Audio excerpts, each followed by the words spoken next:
with hearts unplanned, no longer pawns in their game of charade. Let's find our own path and not be swayed.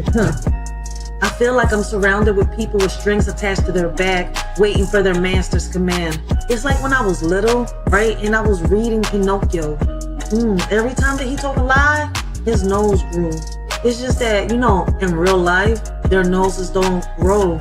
Karma just can't on strong. With faith as my shield. Hey, what up, everybody? I want to welcome all of y'all to the Writers for Life Brings Let's Talk About It podcast, y'all. And when it comes to the podcast, we talk about it all. So what is going on around us, right? Let's talk about it. We're going to be talking about current news and more, right? It is so many things going on around us, right? What's crazy is, right, everybody's so focused on the celebrity gossip, right? Not realizing that, underneath our noses, right, the distractions that they're throwing at us, right? They're changing policies, they're putting, things into place, and we don't even know it because we're so distracted on the other things that are happening, right? I don't know how many people watch the news, right? We're gonna be reviewing and reacting to, a couple clips on this drawing, right?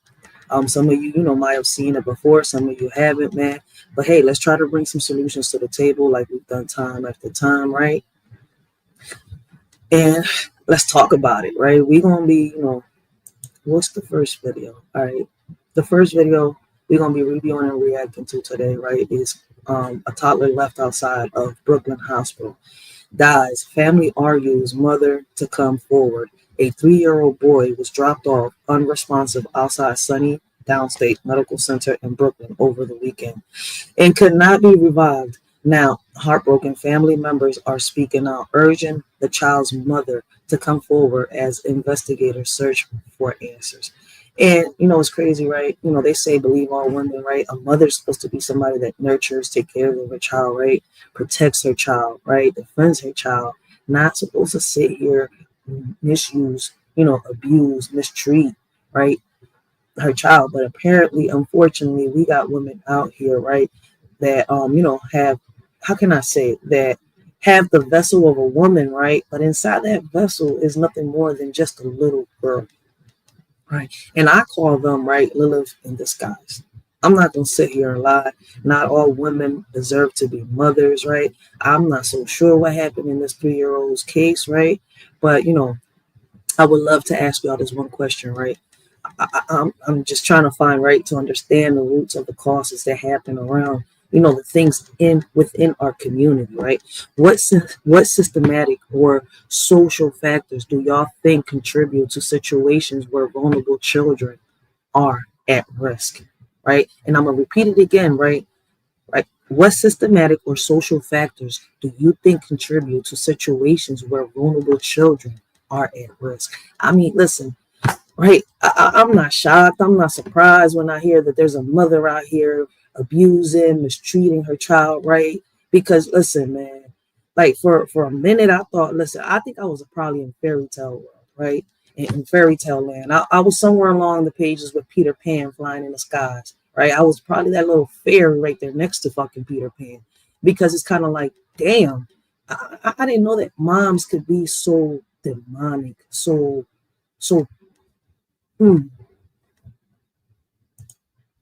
But unfortunately, they are. Blessings, Empress Lonnie One Love. Blessings, guys. Make sure y'all go check out Empress Lonnie One Love. Great conversations, great topics, yo. And I'm gonna give y'all a heads up, yo. She funny as hell, man. She is the Wendy Williams of this YouTube, yo. You gotta love Lonnie, man. Big shout outs to Lonnie. Oh shit, we got the OG, we got the first lady. Shout out to Miss Sirius A. Virgo from Georgia. Young Ria's blessings, right? We're gonna get right into this video. Make sure y'all go check out Sirius as Virgo. She don't got no videos, right? But she is a great moderator. Let me hold on one second. It's been a minute since I see Sirius, yo. Hold on. I gotta, there you go. Man, I'm still figuring this YouTube shit out. I think I'm gonna have to really, spend more time on YouTube to get these little tools, right, than what I do out here in these streets, right? And damn, when I say that I be more in the streets, damn, man, and listen, I'm not a Am I a hustler? Shit, I be selling t-shirts. Shit, fuck it, I hustle. Man, call it whatever the fuck you want to call it. I be more in these streets than what I do on this fucking YouTube shit. Fuck. Let me get the grip of it, man. And I don't want no damn ass. Fuck that. We're going right to our premiums. Why am I cussing? What's going on? Damn, Ray, get it together. Breaking at this hour, we are now hearing. All right. So like I told y'all, man, mothers like this to me ain't nothing more than just Lilith in disguise. I don't call them women. I don't call them mothers. Man, listen. I'm just speaking in general, right? If the shoe fits, wear that itch. And if it doesn't apply, let it fly. But I feel as though women like this ain't nothing more than just bitches. From the family members of the 3-year-old boy who died. Breaking at this hour, we are now hearing from the family members of the 3-year-old boy who died after being left at a Brooklyn hospital over the weekend. All right, Fox 5's Lisa Evers live at SUNY Downstate in East Flatbush. Lisa, what can you tell us? Well, Steve and Natasha, we're still not sure yet what caused the death of this 3-year-old boy who was left here in really bad shape and could not be revived. Now, some of his family members are speaking out through their grief about this tragedy and wondering how it could have happened. Now, investigators tell us a car stopped in front of the Downstate Medical Center just before 11:30 in the morning on Sunday. A woman got out and dropped off an unresponsive 3-year-old boy on the cold concrete right outside the hospital doors. The boy could not be resuscitated. The car with a man behind the wheel, according to investigators, sped off. Police say the boy had massive bruises all over his body. Now, this afternoon, 2 women emerged from the hospital and identified themselves as the boy's grandmother and godmother, mourning the loss of the child they call their little angel. They say they've been unable to reach Sunshine, who they say is the boy's mother, and they're urging her to come forward. Here's some of what they said. I'm the grandmother. It's hurting me, y'all. I don't know what to do right now. I just want to say, Sunshine, if you're seeing this, baby, turn yourself in. It's more easier for you to turn yourself in and explain yourself versus them finding you. At the end of the day, this was your child, nobody's child but yours. And if you loved him how we loved on you, please turn yourself in. When you see his face, the cutest little dude you ever wanted to see, and it's just so sad that he's no longer. Now, the family members tell us that they've tried to reach out to Sunshine in various methods, text, phone call, etc. They really want her to come forward. In terms of the boy's identification, they did identify him, and it's up to the medical examiner right now to conclude the autopsy that is underway and to let us know exactly what the cause of this little boy's death was. We're live in Brooklyn in East Flatbush. I'm Lisa Evers, Fox 5 News. Back to you in the studio. Yeah, I ain't gonna sit here and lie, man. This bitch was soulless, heartless. Like, I don't understand. Like, she just dropped her child off in the cold ass concrete, not giving a fuck. Like, yo, she didn't give a fuck. The little young boy was bruised up. She didn't care. Like, yo, I'm telling you, man. If I could pull these bitches out the screen and smack them, man. Like, I just want to pimp slap a bitch for real. Like. Yo, whoo! How can our communities and social services work better together to prevent such tragic outcomes, right? Let me tell y'all something, right? We're going to dive into a quick little short story. And I'm glad I did this today, man, because last night, if I would have did this last night, yo, when I was tired, sleepy, and in pain, boy, I would have been in this joint cussing. Like, I'm telling you, man, the Philly would have came out of me and people would have been looking at me like I was crazy. Yo, because hearing things like this boils my blood, yo. I've seen females, right? And I'm sitting here like, I don't understand how people don't speak up. Females that'll sit here and beat on their kids. And that's what I'm saying. Like, some of these females just pop these kids and use them as tools, right? And females like that, I cannot acclaim. I cannot respect. You just sitting here abusing your child just to get something. Crazy part about it is, right, these type of bitches, right, social services don't pay no mind to. Social services want to sit here and fuck and mess with the families that are doing their jobs, with the mothers that are doing what the fuck they gotta do. Like, yo, I'm telling you, I just want to grab one and I just want to, like, listen, I know of a shorty, right? Well, I know of a shorty, right, and she had a daughter, right? She wanted to have a kid so bad. She didn't care by who she had this kid, right? Then by the time she did have the kid, right? Then she started, coming towards the baby daddy. Oh, you got to take accountability. Oh, wait a minute. I gave you the money. I told you I wasn't ready to have a child. Boom, boom, boom, boom. Then it's crazy because, this created a toxic, relationship. The father couldn't be in this child's life. You see where I'm coming from? It's like, I just don't understand women. Like, y'all sit here and y'all ask for this shit. And then it's like, y'all want to sit here and pinpoint the finger at other people. Like, okay, I get it. You got in the bed with this man, right? He told you, he's like, look, listen, my solution to this are we fucked up, right? We had a baby. Well, I mean, you got pregnant. I knocked you up. I need you to get an abortion. We still got time, right? I'm not ready for this responsibility. There's no way in hell that I could do this, right? He gave her all the reasons, right? She said she was going to do it, then changed her mind and kept the baby.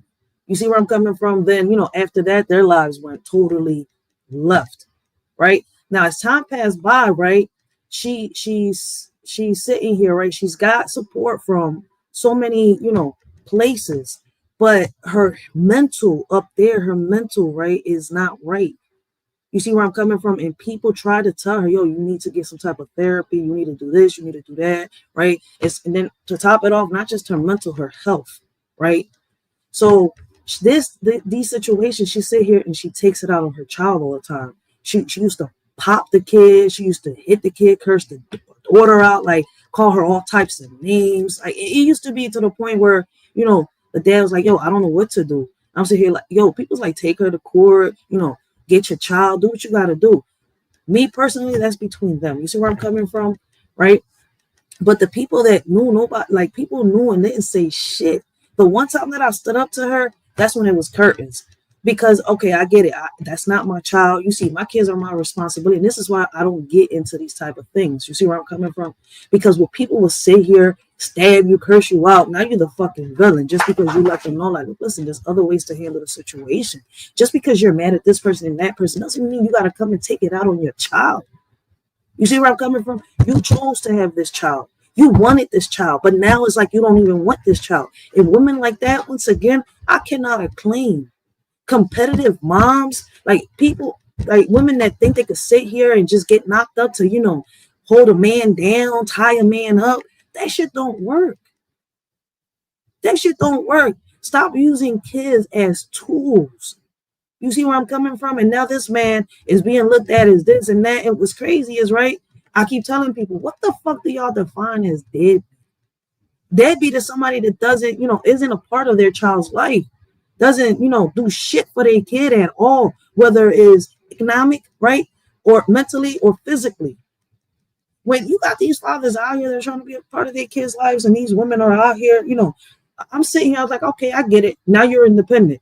But just not so long ago, you wanted him to knock you the fuck up. So it's like, you know what? These women is fucking out of like place. What do y'all like? I can't understand, right? Can't nobody even answer this question. What makes women do this? What make women do this, right? In cases like this, right, in this child, how do we balance holding individuals accountable, right, while also addressing the broader issues, right, that lead to neglect? Isn't that considered neglect? Or what do you consider, cases like this, when mothers do these type of things with their kids? And then when, they get tired, they want to say, oh, somebody come get this kid. I'm going to kill this kid. I'm like, what the fuck is wrong with females? Like, yo, hold on one second. My bad. I wasn't. Wait. Shout out to Sirius. Shout out to Sirius Virgo, yo. Sirius says, Ryder, I'm working. Have a great life. Have a blessed and highly favored day. You're making a difference with your impact message. Shout out to Sirius as Virgo, yo. I appreciate you. Ah, shit, we got Big Bro in the building, the milk ticket, yo. Big shout out to the milk ticket. Make sure y'all go check out milk ticket. You should have a wait a minute. Milk ticket doesn't have one on this one. I think because he has it on the loaner. Drop your link so people can go check you out, yo. Milk ticket, he does beats, battles and stuff like that. Go check him out, guys. Great conversations. Let me just give y'all a warning, right? Because I ain't do this before, but I have to do it now because I'm not getting cursed out again. He does, got the little beef thing going on over there. But other than that, guys, make sure y'all go check out the No Ticket Man. Enjoy them rap battles he be having and all that and much more, yo. Shout out to Big Bro, yo.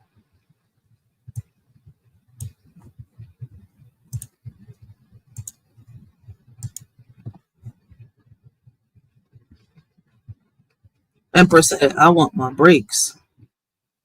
Yeah, I mean, as mothers, we do need some breaks, but what's crazy?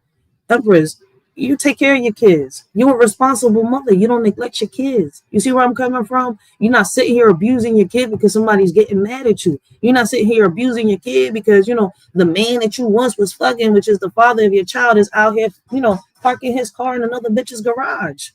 You see where I'm coming from? These females out here shout out and out of pocket, right? But back on topic, right? When it comes to, the role of public awareness in media, right? In cases like this, right? Let me ask y'all, what impact do y'all think that media coverage has on our understanding of these tragedies? And can it be catalyst for real change? Will the media end up, does the media help in situations like this? Or do y'all think that they end up making the situation worse? I feel as though sometimes, the media be putting, gaslighting motherfuckers. Let me put it like this, right? Let me see. I think I got it right or something. When it comes to the media, yo, I just think they be gaslighting. We scream all lives matter, right? That's the plea. But in reality, is it, right? When we're sitting here, burying caskets no longer than 3 feet underground? This is America, land of the free, where you gotta pay for water, even the air you breathe. Y'all screaming Black Lives Matter, turn around and watch our kids die and cry and ask why. They gotta fly high. Now we gotta be strong enough to storm the weather. Y'all weak, y'all fold under pressure. Now y'all went and lost your treasure. Oh my, look at the oppressor, dressed as a professor, calls himself a hitman, missed his target and got banned. Now he's tomorrow's trend, all for a brand.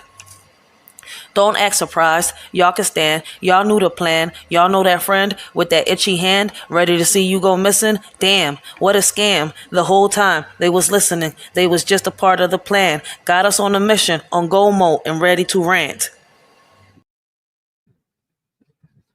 Well, between social media, between, media outlets, between people in the communities, they got hate in their hearts, man. Motherfuckers be having motherfuckers on go mode and ready to rant, for real. And that's how it be. Right? Like, come on, man. Based on what y'all seeing, right? What kind of support systems or policy changes could work to protect vulnerable children more effectively, right? In situations like this where our kids, right, are being mistreated and abused by their parents, right? And in this situation is a mother, but there are situations where there's fathers, right? So we're not just going to make this a one gender thing, right? It's a vice versa thing. Whether it's a father and a mother, right? There is abuse in these homes, right? And how can we help, right? DHS is supposed to be there to help, right? But when, how can I say it? When people ask for help when it comes to DHS, where the fuck are they, right? And it's crazy because I've vouched for a couple social workers. There are some social workers out here that do their job, that, have a passion for trying to help these kids out here. But then there's other social workers like, what? Why is you in this field? Like, is the pay that good for you to sit here and have to break your head with case after case that you're not interested in? Let's be real, because the government is failing these kids. Why is it that these social workers are so interested in the parents that are doing their job, that are trying to get on their feet, that are, how can I say, meeting the requirements, to do what they got to do to be with their kids, but yet they're neglecting the parents that are actually abusing their kids? What's going on? Things that make you wonder, right? Let me ask y'all, right? Have y'all ever seen a community come together to support families in crisis? I've seen it in certain situations. What lessons can we take from that to prevent future tragedies? I mean, there's so many lessons, right, that I could sit here and put, and I've talked about it time after time. If y'all have watched me from the gate, y'all know that I bring awareness to these type of situations time after time. And the solutions are in the table. The problem is that people don't want them. They scream, they shout, we want change, we want this, right? But in reality, man, let me tell y'all something. I'm from Philly, right? And this is how I feel, right? Welcome to Philly, baby. Wow.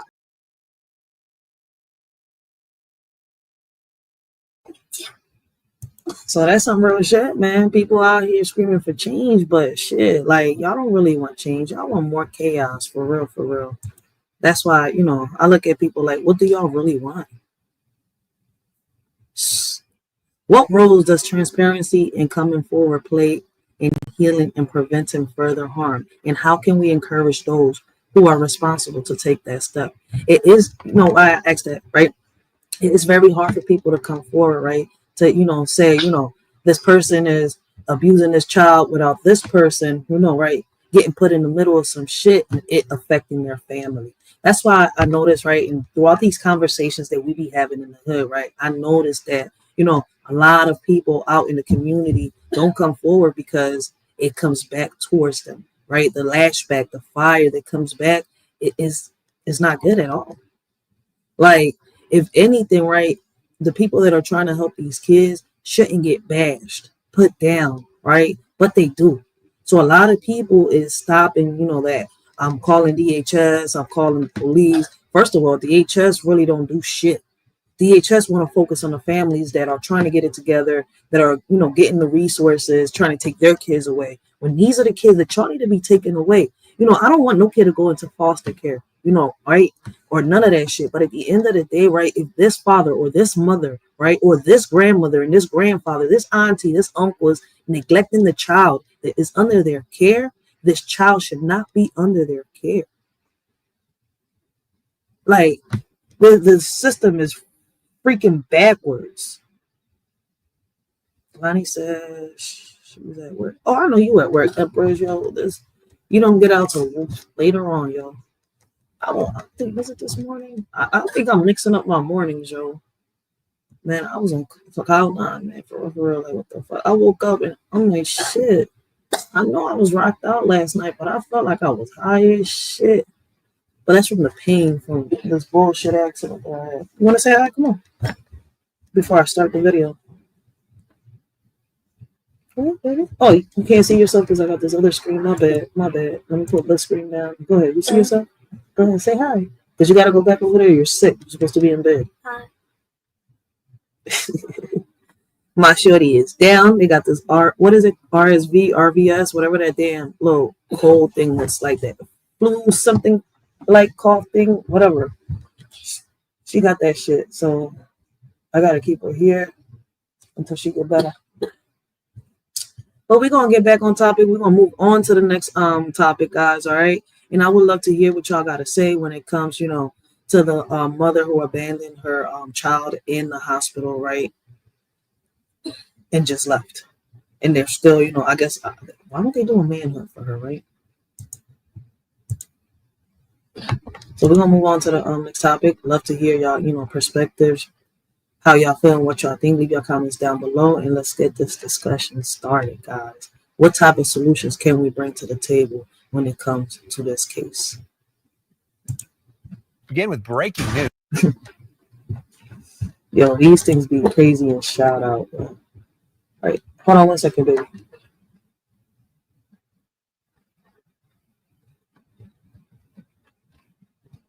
Hold on 1 second. All right, so we're going to move on to, right, Eugene Henley, now in custody. FBI said Eugene Henley, also known as Big U, has turned himself in to authorities. According to law enforcement officials, Henley ran a mafia-like organization while masquerading as a music mogul and gang peacemaker. Get the fuck out of here. Wait a minute. A mafia-like organization? Where he from? Where is Big U from? Guy. All right. What do you think drives someone to, live a double life as both a celebrated music mogul, right, and a crime figure running a mafia-like organization? I would have thought they would have said some type of gang, but they said mafia-like organization. Where he from? What is he in, like Cali? Shit. Hold on, baby. This just in, the FBI says that South LA crime boss Eugene Big U Henley is now in custody. Authorities say he ran a mafia-like organization while masquerading as a music mogul and gang peacemaker. Fox 11's Christina Gonzalez spoke to a rapper who worked with him. She joins us live with a story you'll see only on Fox 11, and this story breaking as we speak, Christina. Yeah, as a matter of fact, I am hearing that Big U and the other person they were looking for, Brian Mejia, both turned themselves in. This is developing as we speak. And as we speak, people are coming up and saying, on the one hand, that he did a lot for the community. And then there are those like this woman who say things are not what they seem. Listen to her. No, I'm not surprised because I've been fighting this fight for a long time. Rapper Alicia Choi speaks about federal authorities accusing LA rap music executive and community activist Eugene Big U Henley of leveraging his connections with the Rolling 60s Crips to run a criminal enterprise, even funneling funds from his community nonprofits into his criminal. What happened? Why did it freeze like that? Operations. You cannot do evil when the cameras are off and smile and help kids when the cameras are on. Choice, who you may have seen in rap videos like this one, says she was a budding artist when she first I don't watch rap. I was just a young kid wanting to rap and wanting to live out my dream and working hard. And, you know, he really took advantage of me. I wanted to help bring donations into his nonprofit development options. And with that being said, he just wanted to take over. He wanted to bully me. He wanted to control me. And when I wouldn't allow that, that's when he started jumping on me and beating me, extorting me, threatening people not to work with me. And I was scared for a long time to speak up. I was actually terrified. And I want to emphasize, these are very serious accusations she is making. And, you know, she says it is her fear, which makes it very difficult to follow up on these things. But she says her fear kept her from going to police. She did not file police reports, but that she did try getting a restraining order at one point. Now, what the feds, and we'll go to his photo again because it's hard to see him as a person that the feds are saying what he did when we are used to seeing him in such a different light. What they're charging him with has nothing to do with what she is accusing him of. So basically they're charging him for something else.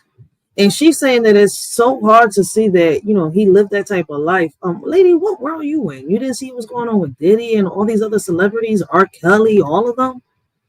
Like, what world why is it so hard to see a celebrity, you know, think that a celebrity is capable of, you know, doing criminal acts, right?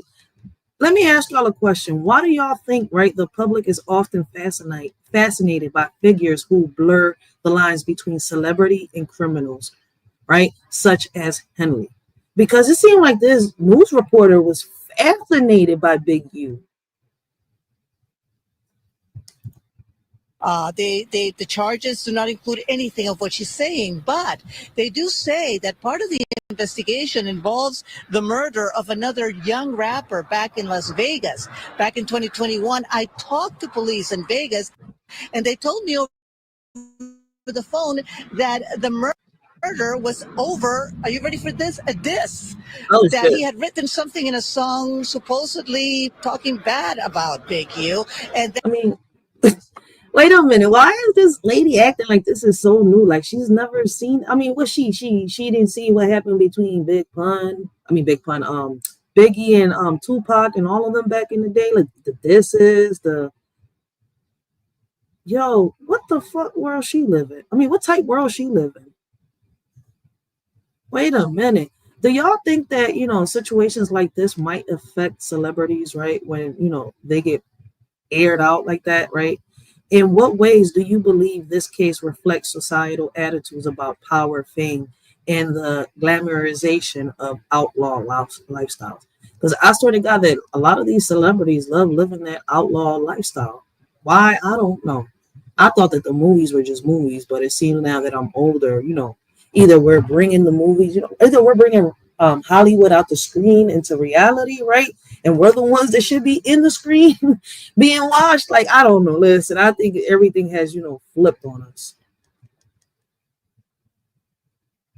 And let me right. And do y'all think that media coverage plays a role in amplifying, or how can I say, mitigating the allure of such complex characters? And if so, how so?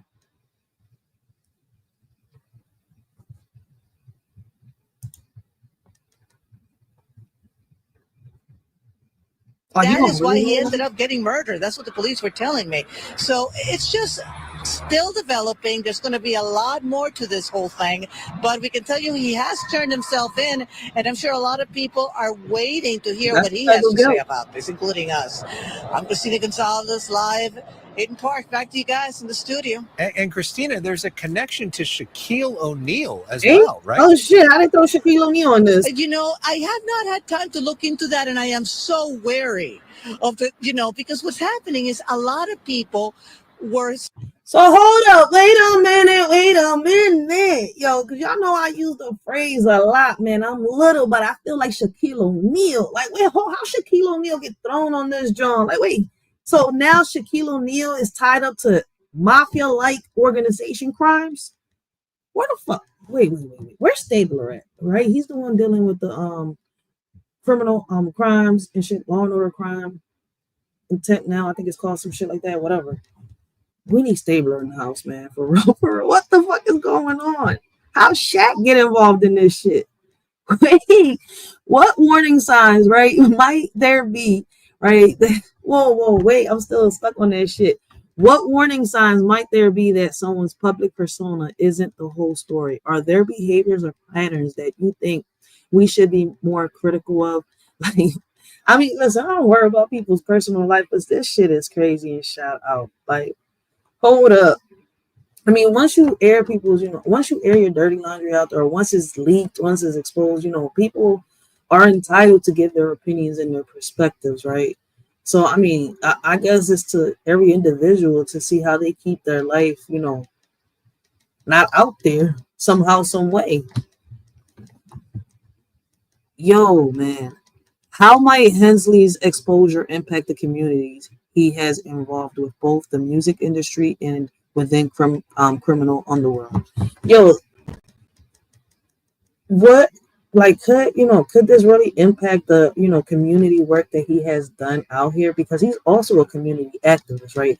He's not just dealing with music and stuff like that, right? And labels. And I guess now mafia like organized crimes, right? But he was also a community activist. Will this impact what he has done for his community now or in the future? Right? And I feel as though it might impact it in the future, because if he was using that money to give back, but my thing is like, damn, you out here feeding drugs to the community, right?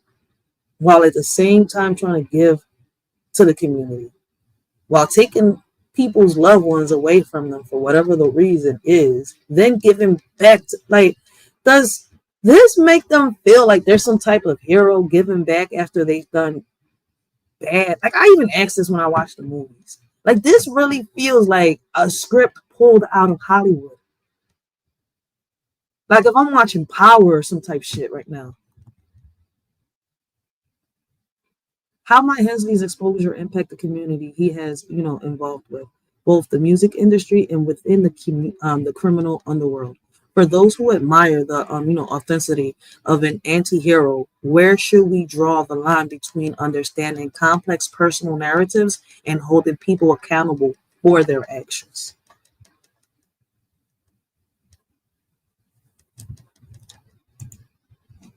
Seen with him, we're putting money into this nonprofit, and now the feds are saying that he took a lot of this money and it did not end up going to help kids.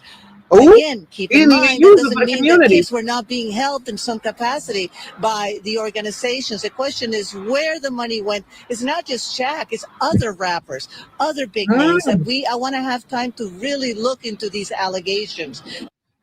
So there's more rappers involved in this shit? I mean, and what, more athletes?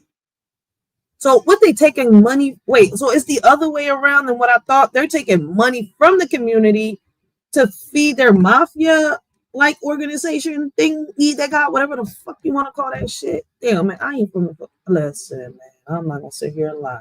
I'll pull up the beach chair right there, get some Jack Daniels, pour that shit up in the cup right there, grab me some Mary Jane, and I'm just gonna watch from the sidelines. If something pops off, then I'm gonna dive, and take cover. Then I'm in the beach. Because even with the feds saying it, these are personalities that are well loved in this community, and they need to also have a chance to respond for themselves. Yeah. So, stay tuned. We'll let you know as soon as we can confirm more things. But yeah, even Shaquille O'Neal, part of this whole thing. How sad. Yeah. All right, Christina Gonzalez, thanks for your reporting on that break. Yo, I wonder what Shaq was doing. I can't picture Shaq, I don't know, man. Yo, I cannot picture Shaq out here, man. Could he? No, man. He talk too slow, and he is very not slow mentally. What I'm saying, like, what's he gonna do? Like, yo, if he get on a horse to ride off over there, he'll crush that shit. He needs, a man-made car. They're all man-made, right? What I'm saying is, his car's got to be. What the fuck? Oh, yo, he could crush people. Yeah, that's why they got him on some real shit, on some, Dragons and Dungeons type shit. Damn, that's crazy. What do y'all think the psychological motivations might be behind adopting such a how can I say it, man?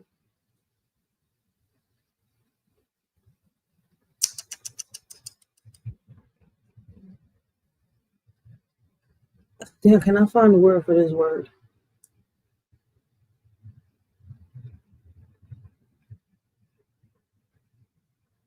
All right, let me put it like this. What do y'all think the psychological motivations might be behind adopting such a, a public identity, right? Then covering it up. How can I say no? Adopting such a criminal identity, right? Then covering it up with a public figure identity. What's the whole point of, doing that? And what lessons can we learn from the rise and fall of figures like Eugene Henley about power perception and the consequences of leading a, double life, being a community activist and a criminal at the same time? Yo, this shit is crazy, yo. Shaq involved in that shit, yo. Let's move on to the next topic, yo. We got Patterson activists, right? White House rips judge blocking Trump's executive orders. Do y'all think it's possible for these judges, to block Trump's executive orders? Right now that we're moving on to this, topic right here. Do y'all think judges should be completely free? Right. And I'm asking this question, and I would love to hear y'all perspectives and y'all opinions, right? And how y'all feel about it, right? Do y'all think judges should be completely free from political influences, or is it, invertible that their decisions reflect personal, or partisan beliefs? How important is, the judicial branch in maintaining checks and balances on executive power, right? Executive power, my bad, I can never say that word right. And do you think is functioning as intended in this case? You brought up the judges. I would like to point out that the judges in this country are acting erroneously. We have judges who are acting as partisan activists from the bench. They are trying to dictate policy from the president of the United States. They are trying to clearly slow walk this administration's agenda, and it's unacceptable. As the president said last night, we will continue to comply with these court orders. We will continue to fight these battles in courts. But it's incredibly apparent that there is a concerted effort by the far left to judge shop, to pick judges who are clearly acting as partisan activists from the bench in an attempt to derail this president's agenda. We will not allow that to happen. And not only are they usurping the will of the president and the chief executive of our country, but they are undermining the will of the American public, tens of millions of Americans who duly elected this president to implement the policies that are coming out of this White House.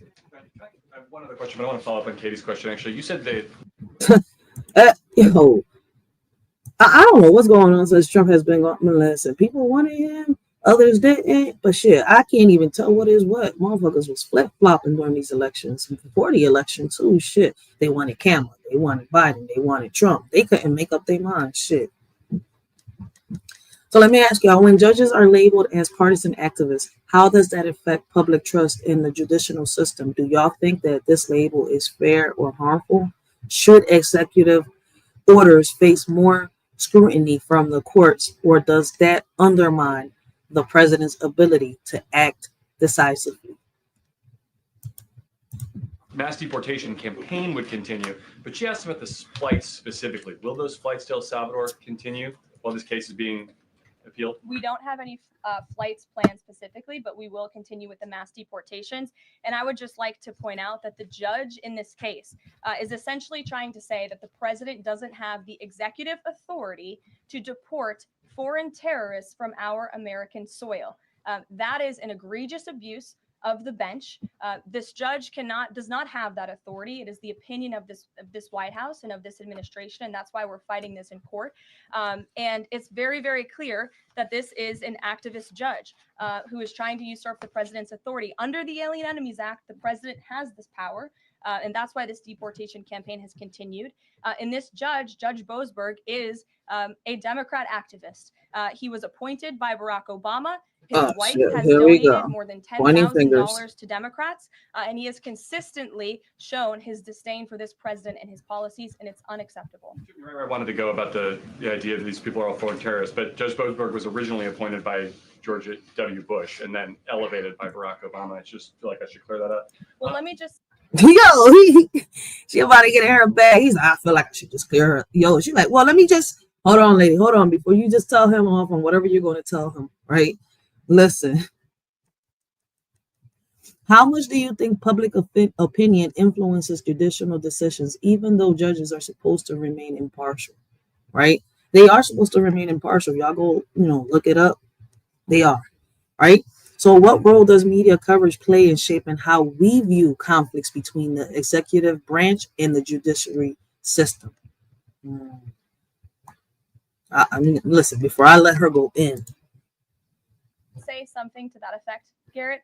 67% of all of the injunctions in this century have come against which president? Donald J. Trump. Let me say that again. 60% of the injunctions by partisan activists in the judicial branch have come against President Donald Trump. And 92% of those have been from Democrat-appointed judges.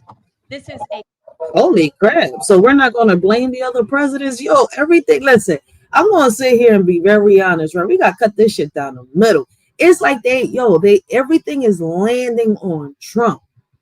Like, just because people don't like the mofo, I keep saying it. There's a good side to him. There's a bad side to him. Maybe, maybe not, right? But I see it like that, right? Listen, this shit is crazy.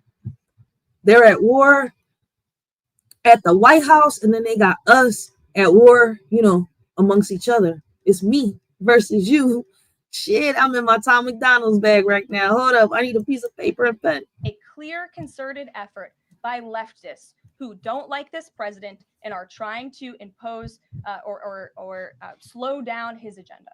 So, given that, do you think it's a good use of Congress's time and the president's political capital to try to impeach and remove a federal judge, which would take 67 votes you're unlikely to get in the Senate? Well, look, the president has made it clear that he believes this judge in this case should be impeached. And he has also made it clear that he has great respect for the Chief Justice John Roberts. And it's incumbent upon the Supreme Court to rein in these activist judges. These partisan activists are undermining the judicial branch by doing so. We have co-equal branches of government for a reason, and the president feels very strongly about that. As well. How does a president define a bad judge? Is it just someone who disagrees with him? And is that a dangerous precedent in this case? Because this is a temporary ruling from Judge Boasberg that he could. I'm about to get back to that. Like, that's a good question, right? So let me ask y'all, right? Can y'all think of another moment in history where the judiciary and executive branch, right, clashed? What lessons can we learn from those instances? And I would love to see if y'all know of any moment in time where they clash, right? Leave y'all comments down below and let's get this discussion going, yo. And no, how do you think, leaders should respond when their policies are blocked by the courts? Should they adapt, appeal, or criticize? What are y'all opinions? Should leaders do any of the above? Adapt, appeal, or criticize? How do y'all think leaders should respond when their policies are blocked by the courts? Right? Could ultimately rule in your favor. Is he setting up a standard here? Roberts, and it's in Supreme Court to rein in these activist. Are unlikely to get in the Senate. Well, look, the president has made it clear that he believes this judge in this case should be impeached. And he has also made it clear that he has great respect for the Chief Justice John Roberts. And it's incumbent upon the Supreme Court to rein in these activist judges. These partisan activists are undermining the judicial branch by doing so. We have co-equal branches of government for a reason, and the president feels very strongly about that. As well. How does a president define a bad judge? Is it just someone who disagrees with him? And is that a dangerous precedent in this case, because this is a temporary ruling from Judge Boasberg, and he could ultimately rule in your favor? Is he setting up a standard here for calling the impeachment of a judge who may ultimately rule on your side? No, it has nothing to do with disagreeing with the president on policy. It's with disagreeing with the Constitution and the law. And it's trying to usurp the authority of the executive branch of this country. It's having baseless reason. Listen, I ain't gonna sit here a lot. There is some crazy shit that Trump is trying to do, right? Some things are good, but some things is messed up. But I don't know, like, there's like, listen, I'm looking at everything very closely, right? And I'm starting to see people protest, right, to stop the dismantling of the schools, right? I'm still trying to figure out how is he going to dismantle, these schools and stuff like that. There's already been teachers, employees from these schools, thousands and thousands of employees, being allegedly, right, fired. So it's kind of like, it's a messy, situation. These are touchy topics, right? But it's we, the people, right, that make the Constitution. Nobody want to hear that, though.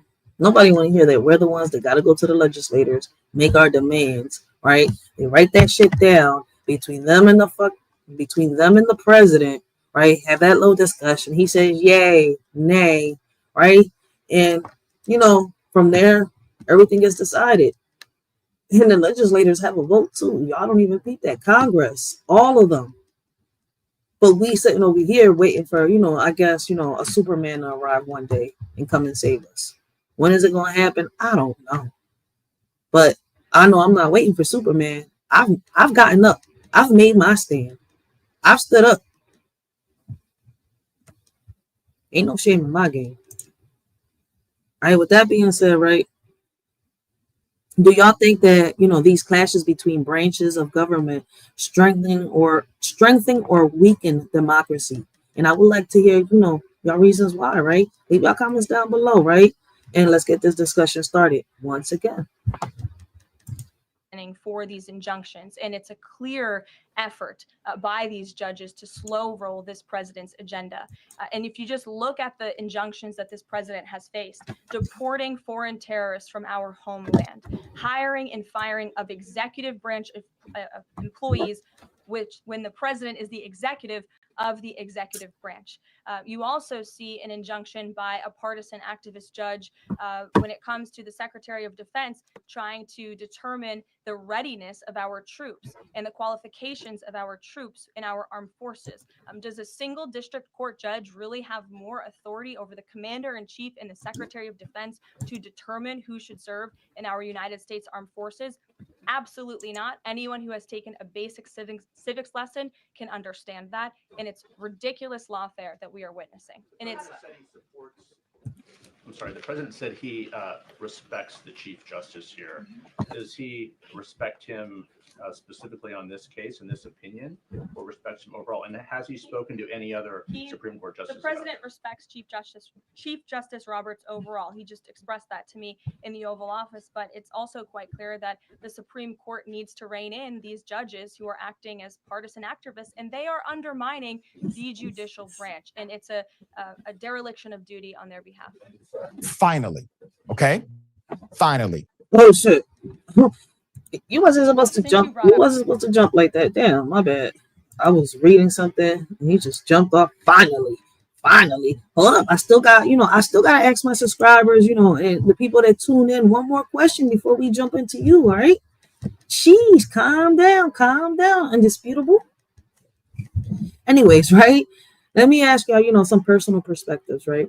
Have y'all ever felt strongly about a court decision that blocked or upheld an executive order? What was your reaction and why? Right? I would love to hear your comments, right? Your opinions, your perspectives down below. And let's get this topic started, this discussion started. Let's get it going. Now, we're gonna get to undisputable. Like, dang, he just rushed in there. Finally. Give me a chance to get to your topic. All right, undisputable. We're gonna get there, Dr. Racheal. Finally. Okay. Finally. All right. So we right here, we got a case where a district attorney, right, tosses 180 cases tied to corrupt cops. Wake County District Attorney Lauren Freeman dismissed 180 cases involving 2 corrupt police officers accused of a cover-up. They be doing that a lot, yo. A lot in these police districts, yo. We're going to talk about accountability and transparency real quick, right? Let me ask y'all a question on accountability and transparency, right? What does dismissing 180 cases signal about accountability within our justice system when it comes to police misconduct, right? How do you think this decision will influence public trust in law enforcement and the legal system, especially in communities already affected by police corruption? For those of y'all that didn't hear me right, how do y'all think that this decision will influence public trust in law enforcement and legal systems, right? Especially in communities already affected by police corruption. Leave y'all comments down below and let's get the discussion started, yo. And if you're in the chat, man, leave y'all comments in the chat and let's talk about it, right? You right here. We could talk about it. These are open panels.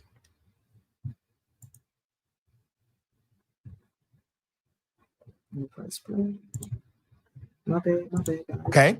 Finally, a district attorney has dismissed 180 cases because they're connected to 2 corrupt ass cops. Here we go. Put it up full mass. We've been saying this for years at Indisputable. It is not good enough just to hold the cops accountable. You have to go back and look at the record. North Carolina district attorney has dismissed 180 cases involving 2 white officers, Garrett Masario and Matthew Morrison, accused of covering up how Tyrone Mason on the right, a black man, was killed as his outraged mother demands justice. Raleigh police informed Henrietta Mason that her son had been killed in a single-car collision in North Carolina last year. She immediately knew something was off. Something was wrong with that story. And her persistence to find the truth has led prosecutors to dismissing 100 of the issues involving the 2 white state troopers who investigated the death of her son, Tyrone Mason, 31-year-old black male. But 5 months later, North Carolina officials refused to release body cam and dash cam video that would reveal the truth about what took place in the early hours of October 7th. Now, Miss Henrietta Mason has retained the legal services of prominent civil rights attorney Benjamin Crump and Bakari Sellers, along with local attorney Sean Cecil, who say they will be filing a lawsuit within the next few days. Quote, Ben Crump says, quote, Hold on. In what ways might the dismissal of these cases affect the victims of this corrupt practices? And what can be done to ensure they still receive justice? What What charges or reforms do you believe are necessary to prevent such extensive cover-ups and ensure that corrupt officers are held accountable? What can we do, right? Like, I would love to hear y'all solutions. Leave y'all solutions down below. If you're in the chat and y'all can interact, y'all more than welcome to interact with a shorty. Just keep it respectful, right? Let's keep these conversations respectful. If you could bring solutions to the table, man, that's more than appreciated, yo.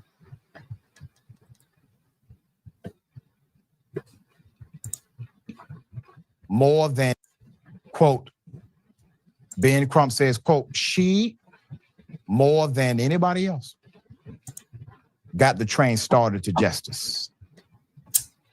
He said this during a news conference Friday to encourage the media to make public records requests for the video, which they say would reveal Mason died while being pursued by troopers.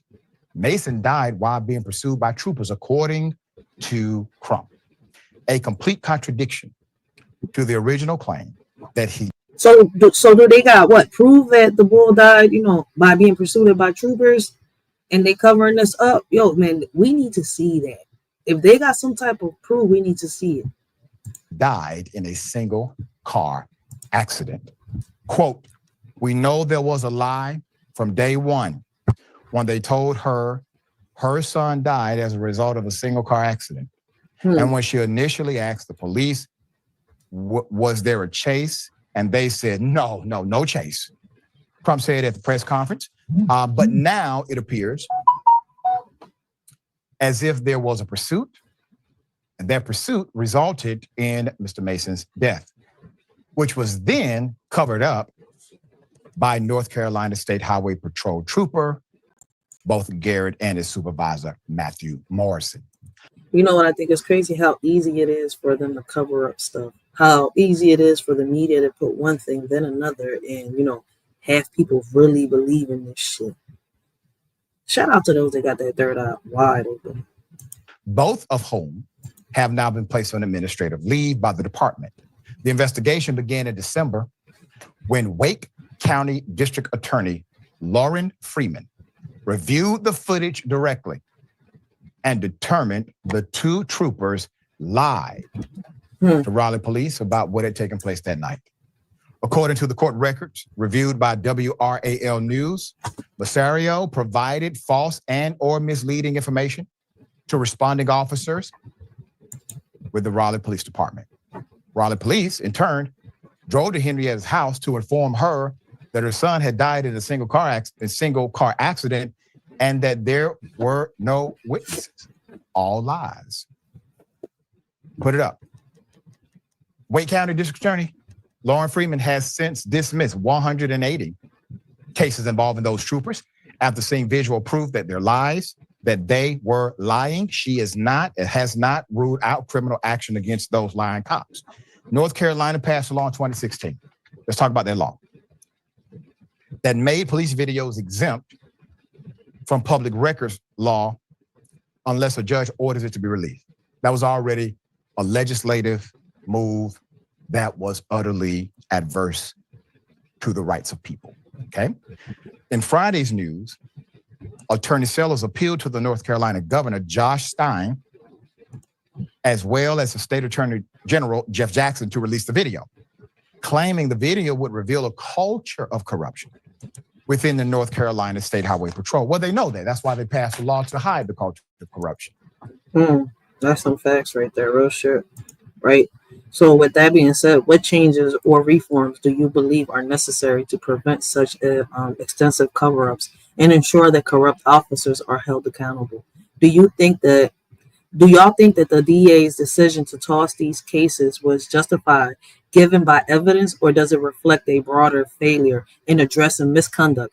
What alternative actions might have been more effective in this case?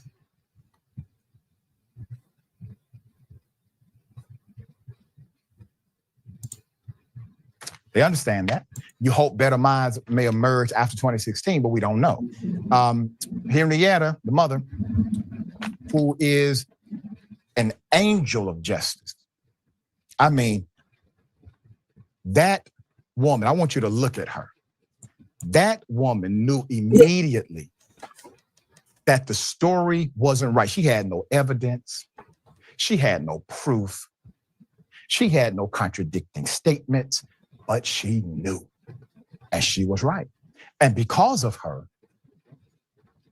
because she did not simply trust what was told to her, you have other cases, including her sons, that will now have proper justice. And 2 corrupt individuals will face justice themselves. Henrietta only spoke a few words at the news conference. Quote, "I watched my baby born into the world. I never thought that my baby would leave this world before me." That's sad. She said with tears running down her face. It is posted. She said that with the tears running down her face in the news conference, which is posted in the video below. "And I loved my baby. My baby leaves behind 5 kids. 1 is in heaven with them, and 4 beautiful kids on this earth who miss their daddy." That's a shame, yo. It breaks your heart when people don't get the justice that they deserve, yo. And we got these corrupt cops out here. See, that's why I'm against that, that policy that Trump has trying to, give officers more immunity. They don't need more immunity. They're already protected. You see where I'm coming from? Like, what more protection do they need? Like, if they fuck up and they make a mistake, I feel as though they need to take accountability just like us. There's already a lot of them that, sit here and use the badge to hide behind to be corrupt, trigger happy cops walking like we don't learn from the Sonia Massey case and much more. What do these case dismissals reveal about the potential for cover-ups within law enforcement, and how can institutions better expose and prevent them? How can the judicial process ensure that due process is maintained while also addressing serious allegations of corruption and misconduct? Are there examples from other regions where similar cases were handled differently? And what lessons can we draw from those approaches? I would love to hear your comments down below, right? Anybody in the chat, open panel, we can have a conversation. Let's get, let's get this discussion going. All right, y'all. These cases right here is like, I keep telling everybody, right? Sitting around trying to wait to see what the president is going to do is not going to make the change within our communities. We want change within our communities. The leaders within our communities have to, demand. We the people, right? Within communities, we have to talk to each other, right? We have to sit here, right? As individuals, take care of what's going on within our homes, handle that before we even try to go out and help the next mofo out here. You see where I'm coming from? Make sure that we got our shit together to even try to attempt to help anybody else out here. But people don't want to hear that. All right. It's a difficult story. We will bring updates as the story continues to develop. Our hearts, prayers, positive vibrations are with the mother and the entire family. All right, sharing thoughts here. Yeah, I agree with that. Strength through incredible heartbreak. But I will tell you this. Yeah, she did need evidence. A mother knows. Yeah. Mothers know, fathers too. They know their child and they know when something doesn't smell right. And this is despicable, but thank goodness this strong. Yo, she is so, she's speaking facts. She's spitting gems right now, because I'm so sick and tired of people saying, oh, you don't truly know your child. You don't know what your child is capable of. Well, if you don't know what your child is capable of, you're not doing your job as a parent right. If you don't truly know your child, then you're not doing your job right. Because as a father or as a mother or as a father, right? Hello, you got different qualities in you, right? That you're supposed to sit here, right, and use to teach and instill things in your child. Morals, respect. You see where I'm coming from? How can I say cleanliness, right? Honor. I could just keep going. You got to teach your kids how to cook, right? How to be responsible. How can I say take accountability for what they do? Much more. You should know your child. You should know your child's favorite color. Listen, sometimes out there, right, we don't know how our child might react. Yes, I could sit here and admit to that, right? Sometimes our child might react in a way that, like, damn, I didn't think that my child would do this. But we should know our child, what they're capable of doing, the things that they do, what they like, what they don't like. And there are parents out here that don't know not one, how can I say, one thing about their child. Nothing. That's the crazy part. So I'm tired of people saying, oh, you don't know what your child is capable of. How do you don't know? How you know that I don't know that my child is capable of this? I could be honest and say, I don't know what his reactions might be in certain situations. No, I don't even know what my reaction might be in certain situations. But I sure as hell know what my kids are capable of. So with that being said, right, what role should community feedback and policy reform play in shaping the way police misconduct cases are handled? And have any of you experienced or witnessed situations where you felt the justice system, right, either succeeded or felt short in holding someone accountable? How do those personal experiences, right, influence your view on cases like this one that we just reviewed and reacted to today? Strong Black woman, yet again, has slung the door wide open and said, take a look in here. Yep. And we stand as advocates and supporters with her and Absolutely. Attorney Crump and Sellers. Major update. Remember the story? Okay, so we got an update now, right, on the school staff were busted over a cruel act against 6-year-old with a milk allergy. Now, we reviewed and reacted to this maybe like 2 weeks ago, maybe 3 weeks, probably a little longer, right? I can't remember the exact date. I'm not going to sit here and lie, right? And we gave our, opinions, our perspectives on what we thought and felt about, this teacher doing this, right? I feel as though this teacher should, needs to take accountability, they need to throw the book at her ass, put her behind bars, right? Because of what she did. And it's crazy that, what happened to this child is really the school's fault. And we got a school that was, sitting here trying to protect a teacher that sat here and caused harm to a child, right? Willingly. She knew what the consequences was going to be, right? After she forced this child to drink the milk, right? This child had an allergic reaction to it. This teacher sat here and made this child, while she was being sick, right? Instead of sending her to the nurse or getting some type of medical attention for this child, she made this child sit there and clean her own feces, right? The feces that she couldn't control because the teacher didn't let her go to the bathroom, right? She sat here and she had a big accident on herself, right? Because the teacher forced her to drink milk that she shouldn't have had drank. The teacher was very irresponsible, neglectful, and careless. So for those of y'all that don't know, man, Shorty does have a petition right here down below in the chat. Let me take this banner off real quick. So I do have a petition down here in the chat, right? For those of y'all that don't know, I do have, I'm trying to get cameras into these schools, right? Here we go. We're trying to get cameras into these schools and deeper backgrounds into our, employees, staff employees from the schools, right? We trying to help our kids, right? We're trying to be the voice for our kids, right?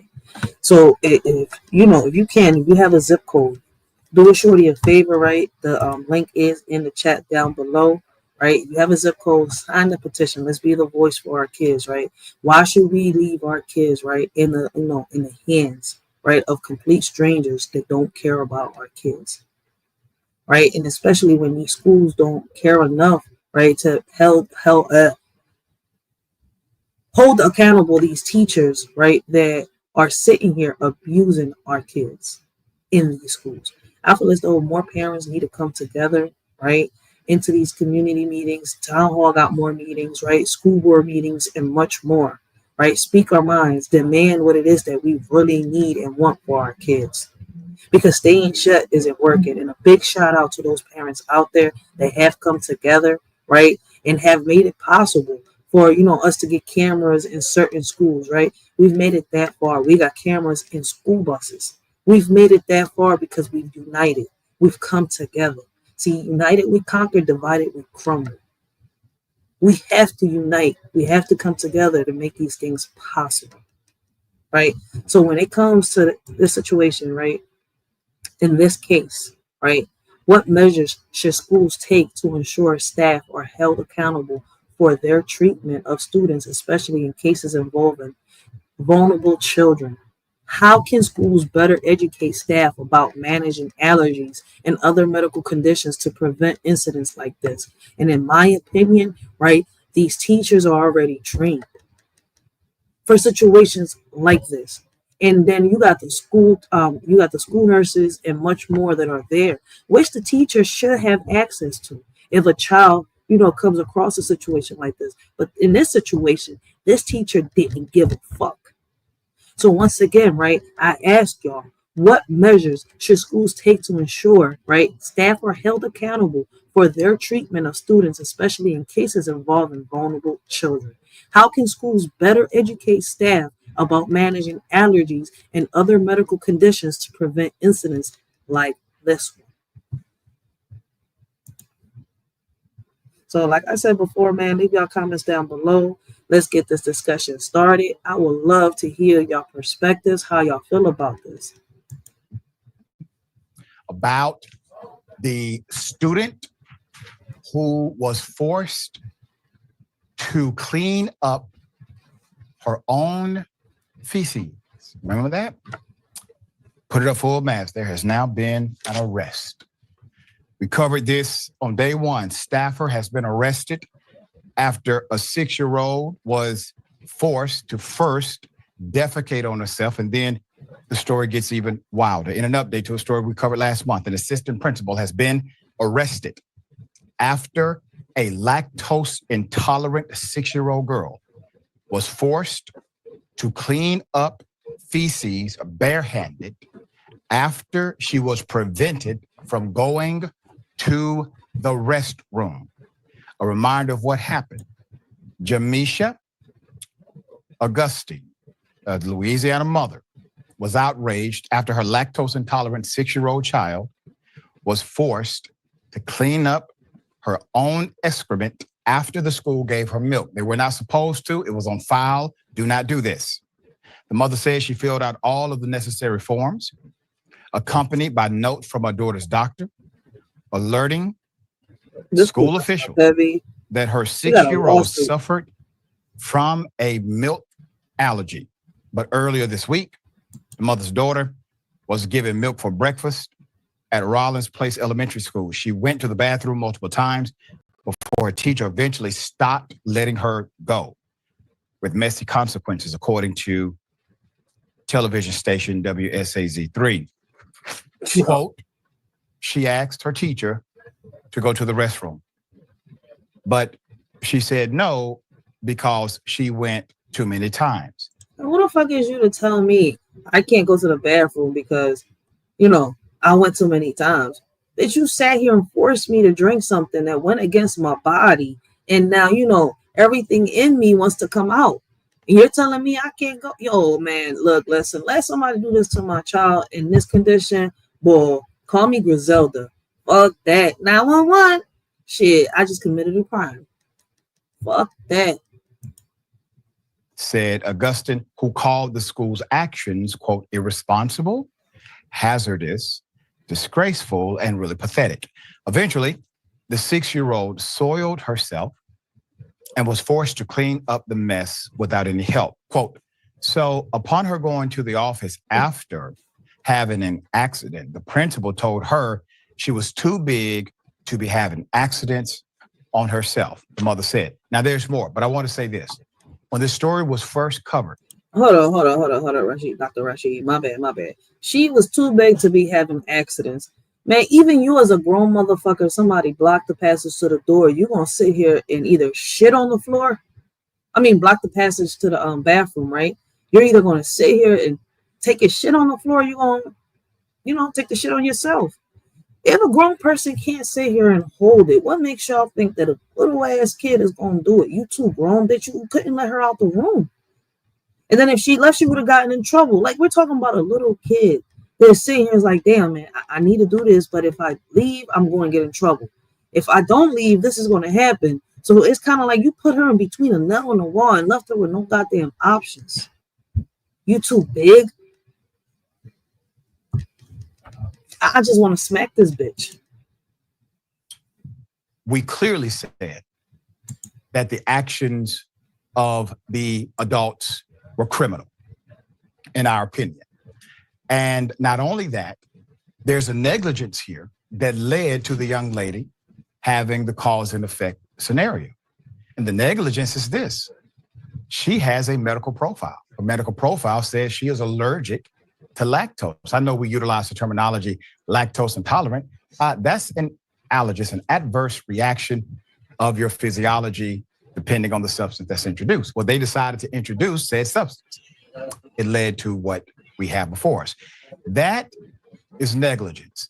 Then, when they decided to force this child barehanded to clean up this mess, that is obviously criminal, in my opinion, and many others. Man, you ain't wrong, Dr. Racheal. Like, I don't know what was going through the mind of this teacher, right? First of all, you sat here and prevented a child from, doing what she had to do to prevent the incident that happened. Second, you didn't sit here and you did not take the time to get any type of medical assistance for this child. There being a school nurse there, you should have at least sent the child to the school nurse. This school broke protocol. This school broke the policy at that too. Like, more than one person should be arrested. The teacher, the principal, and anybody else involved. Why only the principal? I mean, listen, when the teacher was the one that sat here and forced this child to do, first, she forced the child to drink the milk. Then second, she sat here and prevented the child from going to the bathroom because the child was allegedly going too many times, that she's allergic to milk. She wasn't even supposed to have that in her system. And what's crazy is, right, you didn't even have an EpiPen around you, because if you didn't even get her no medical, what if the allergy would have went beyond than just the runs? You see where I'm coming from? Like, come on, man.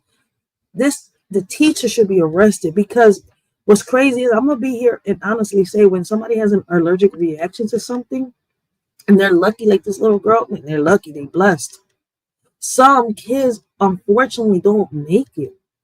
What if this child, and I'm saying what if, and I know that she's here. I get it. She's here.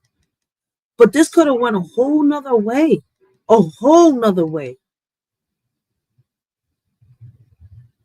It's like my daughter's allergic to bananas. The school knows that she's allergic to bananas, right? And almost twice they fucked up. But, my daughter was like, yo, I can't eat that. I have to, get something else. You see where I'm coming from? So it's kind of like, and it was because it was two what they're called, substitute teachers, right? And they didn't know. But my thing is, right, they did what they had to do. They not stupid. But this teacher right here, there was policies, right, rules. They went against everything. Why is the teacher walking and the principal the only one in jail? Why isn't the book being thrown at both of them? I mean, even though they're not going to get along, they're not going to be in jail for a long, long time. But my whole point is, like, listen, let me put it like this, right? What role does empathy play in creating a safe and supportive environment for children in schools? And how can it be fostered among staff? How do incidents like this affect parents' trust in school systems? And what steps can schools take to rebuild the trust?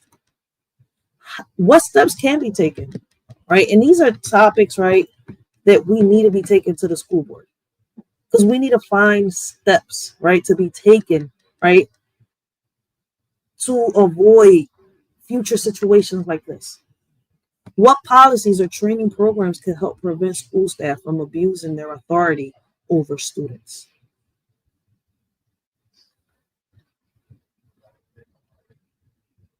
What can we do as a community?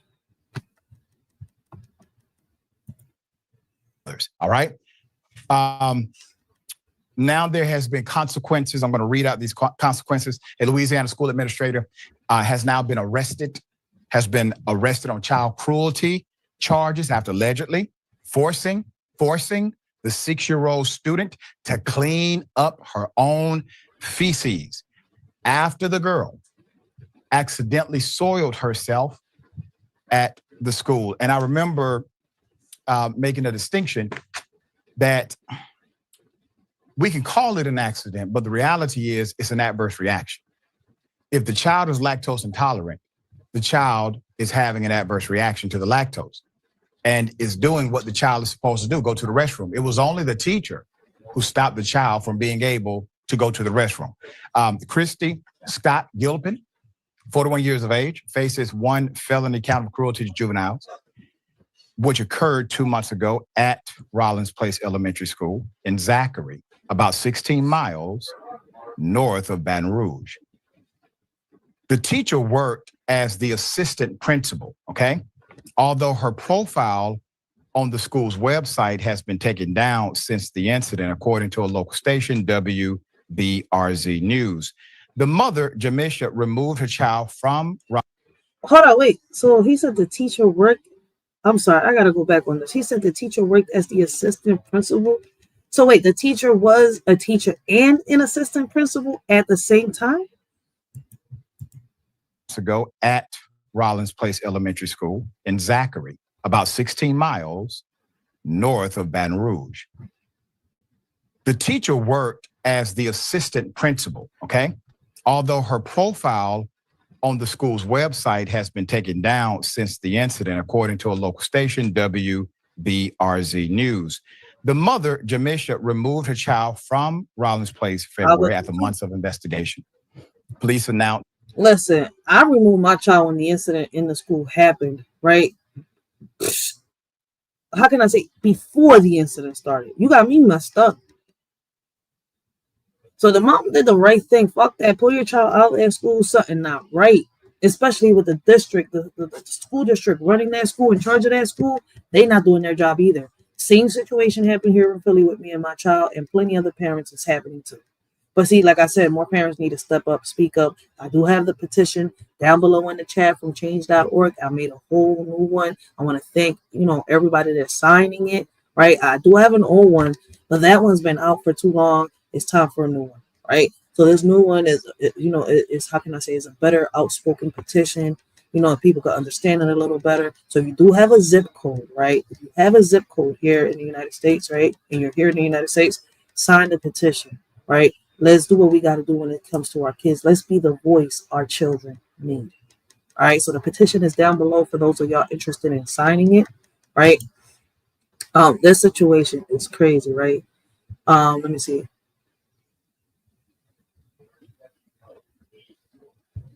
What do y'all think, right, the long-term emotional and psychological effect might be on a child who experiences such treatment from a trusted adult? Let's see. Oh shit. We got We Unlock Nation in the building, guys. Make sure y'all go check out We Unlock Nation. Great conversations, great topics. We Unlock, if you can, you can leave the link down below, man. For those that are watching, they want to check you out, they can check you out, man. Y'all won't be disappointed. Shout out to We Unlock Nation, yo. My bad. Back on topic, right? What I said, I asked y'all a question, right? What do y'all think the long-term emotional and psychological effects might be on a child who experiences such treatment from a trusted adult? How can communities come together to advocate for better protection for children in schools? And what systems should be put in place to ensure incidents like this are reported and addressed promptly and transparently? And like I said before, man, I've made my stand. Right? We got these petitions out here. I got more than one petition, right? That's also in the chat down below. Right? Y'all can go check it out. It also involves our school, but a shorty made her stand. A shorty is speaking up for what she believes in, right? And listen, man, I stand 10 toes down on what I believe in, and I'm not going to stop fighting, especially when it comes to, our kids. And I say our kids, right? Because my child walks these trenches right along with other children. Right along with other kids, right along with the other youth. You see where I'm coming from? We got some kids that are loners out here, right? I got a combination of both. I got one that's a loner, and then I got the one that's involved, right? That's got his little group of friends, love hanging out, love playing, love doing different types of things outside in the community. So yes, he's, he be out there, right? He's also got a group of friends, right? Where there's also sometimes, one or two bad apples in there, right? But no matter what, right? What happens when there's a bad apple, right? Amongst other fruits, right? When it's molded, that mold travels on, right? And it rottens the other apples, right? But does it mean it's going to rot in the whole patch? No, man. Because in between these little, groups of kids, you got the good ones, you got the badass ones, right? And then you got the ones in the middle that are it's like, okay, I'm good, but I'm also bad, and people are trying to, it's crazy. It's hard to explain. All right. But y'all get the picture with the way I just broke that shit. Hopefully some people get the picture. Right. But we could do things. People keep saying, "Oh, we can't do nothing." But at the end of the day, man, y'all gotta take a step back. Take a step back, right? At a certain age, right, we have to teach our kids that that when I just messed all up. Let me start over. We have to start teaching our kids that at a certain point in time, right, when they reach a certain age, right, they have to learn how to really take accountability for their actions, because the consequences behind it.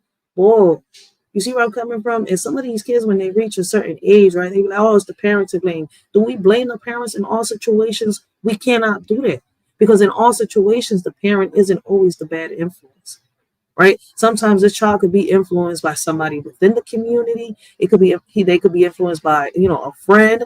They could be influenced by a family member, and that's what people fail to realize. So we have to come together. They say, I don't want to keep hearing, it takes a village to raise, our kids. But to be honest, right, it took a village to raise me. So I'm going to leave it at that. The arrest. Back on topic. March 17th, after authorities reviewed surveillance footage showing the child being forced to clean up her own waste, they watched the footage. The administrator was booked into the East Baton Rouge Parish Jail on Monday, but was released before noon after posting a $25,000 bond. The child's mother was outraged, calling the humiliating ordeal completely unacceptable, and we concur. Now, there's a semblance of justice here because the assistant principal, has been arrested. But the reality is, based on the first report, the first story that came out, there were many who were involved. There were many members of that faculty who can share blame here, beginning with whoever gave the child the milk in the first place. I said that. Now, whoever gave the child in the first place, I don't know if it was the teacher. It could have been the teacher, right? Or was it staff? Could it have been a lunch employee that gave the child? But even if the lunch employee gave this child, the teacher should know, no, you cannot. Listen, man, people are taking authority in their hands that do not belong to them. Also, the school teacher that decided to refuse the child access to the restroom. And then the list goes on from there. All right, we're going to keep up on this story. Wild's thoughts on it? That's some real shit, yo. More than one person should be held accountable, but why are they not being held accountable? Right? What lessons can schools and administration learn from this incident to prevent similar situations in the future, guys? If anybody got any solutions, bring them to the table, man. Listen, leave y'all comments, leave y'all perspectives and opinions down below, and let's get this topic going. Obviously, a breakdown on several different fronts. You mentioned giving the kid the food or the milk, the beverage, that clearly these people should have been way more vigilant about this. When I went to school back in the days and we were eating school lunch, there was really no consideration for this kind of stuff. Lactose intolerant, peanut allergy, irritable bowel syndrome. There was really none of that considered. I don't know what time you went to school, but I was going to school in the 90s, almost into the early 2000s, right? And shit, yeah, there were considerations. There actually was. Listen, if you didn't have any health problems, right? No, you was not allowed to go out the bathroom, right? just to, you know, use it constantly. But if you had some type of health problems and allergies and stuff like that, that consisted for you to go to the bathroom, yes, you were allowed to, you know, constantly go back and forth. And the teacher wasn't allowed to tell you no. I don't know what school you went to or where you went to school in, but I remember when I was going to school, that wasn't going down. That's why I say that shit has changed from back then to now. Like, I don't know if you're time traveling or something, but dude, back then it was a little different.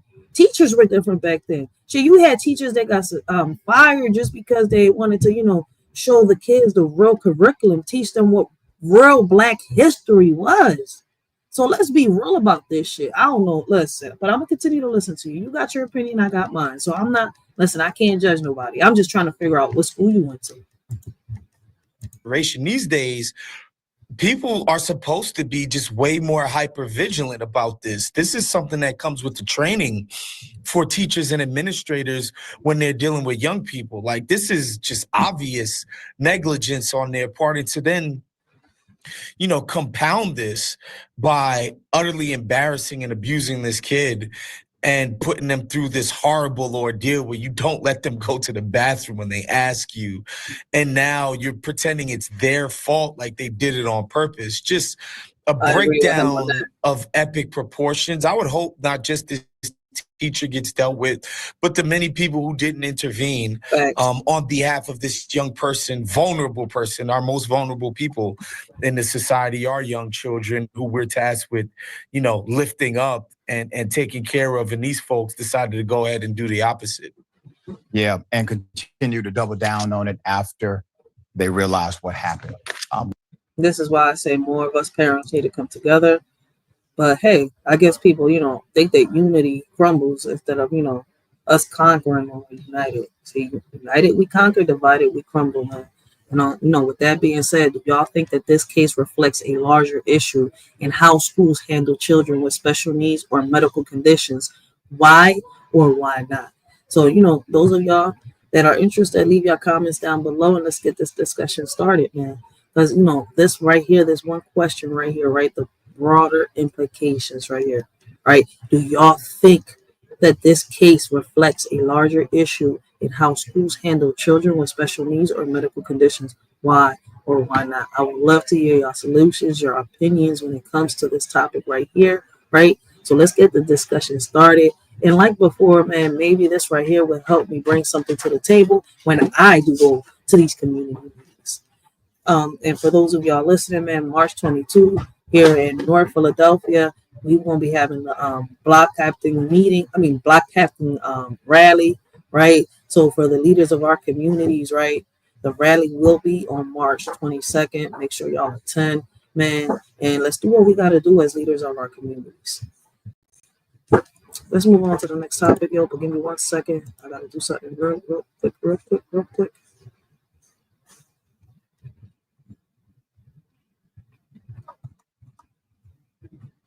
In the face of darkness, I stand tall and strong. With faith as my shield, I'll keep marching on. You may try to bring me down. You may try to silence me. But the warrior in me will never give up. All right, y'all. We're going to move on to the next topic. Like I said, man, leave your comments down below. You know, let us shorty know what y'all thinking, how y'all feel. These are open panels, man. Let's get these discussions started.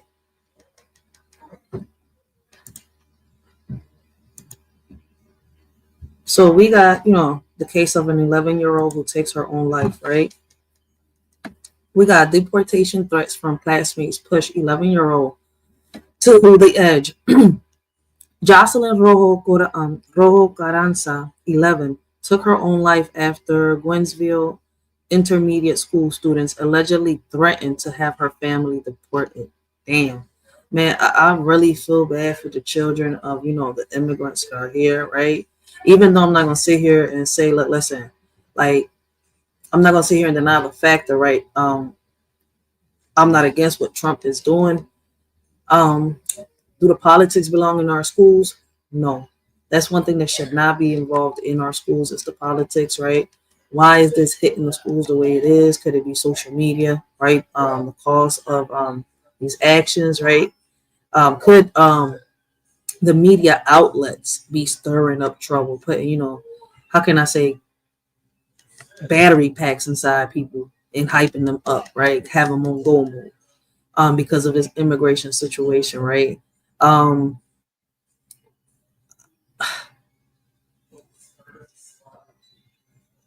I feel as though that this should go towards the, the immigrants that are saying they're hurting people, right? That are coming in, doing the fucked up shit, right? If you came in illegally, the same way they did, I mean, you should have thought about it twice. This was been talked about for a minute. So I think people should have took heed, right? But nobody wanted to listen when they took the cat, out the hat. When they let him out and he exposed all this shit, nobody wanted to take heed, right? He wasn't just talking about, celebrity gossip and shit like that. He was also talking about what the presidents and much more, everything going on around our communities, right?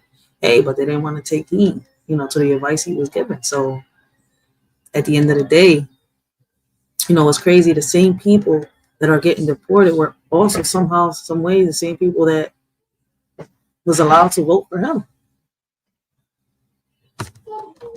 And for those of y'all wondering, for some reason, right, while Biden was in office, right, yes, immigrants were allowed to vote. How, right, without a citizenship? Don't ask me. It happened. And that's why I'm saying that more, we say is we the people, right? Why aren't we making that stand? Why aren't we going to these meetings, demanding what is needed to make these changes? Man, a shorty already made hers. I've made my stand. So I could stand up here, talk all the shit I want because I'm fighting, right? And I'm standing 10 toes down in what I believe in. Point blank. I'm not just talking shit to talk, man. I'm really speaking up for these kids. And I feel as though more parents need to be there. I'm not the only parent saying there's not enough parents in these school board meetings, in these community meetings, or in these town hall meetings making the demands that we hear them scream and shout out here. I hear people scream from the top of their lungs, we need this, we need that. But then when we say, oh, look, listen, you come here. I don't got time for that. I can't do this. I can't lose a day of my job, just to go, excuse after excuse. That's all I hear. So once again, the shorty's got the petition down below for those of y'all that want to make a change and a difference within our schools. Let's make that stand. We can't sit here and talk shit when we're not doing nothing about it, right? So when it comes to this situation right here, right, with this 11-year-old girl, right, how can schools and communities better address bullying, right, especially when it involves sensitive issues like immigration status, right, or mental health?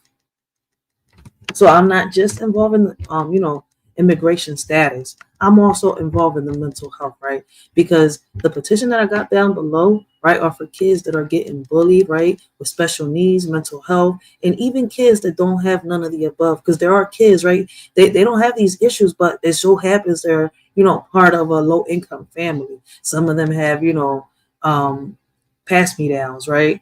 Some of them, can't afford the school uniforms and expensive clothes like the other kids can. Some of them can't afford Jordans. They can stay here and only afford, $10, $20 shoes from fucking Walmart or wherever their parents can get it.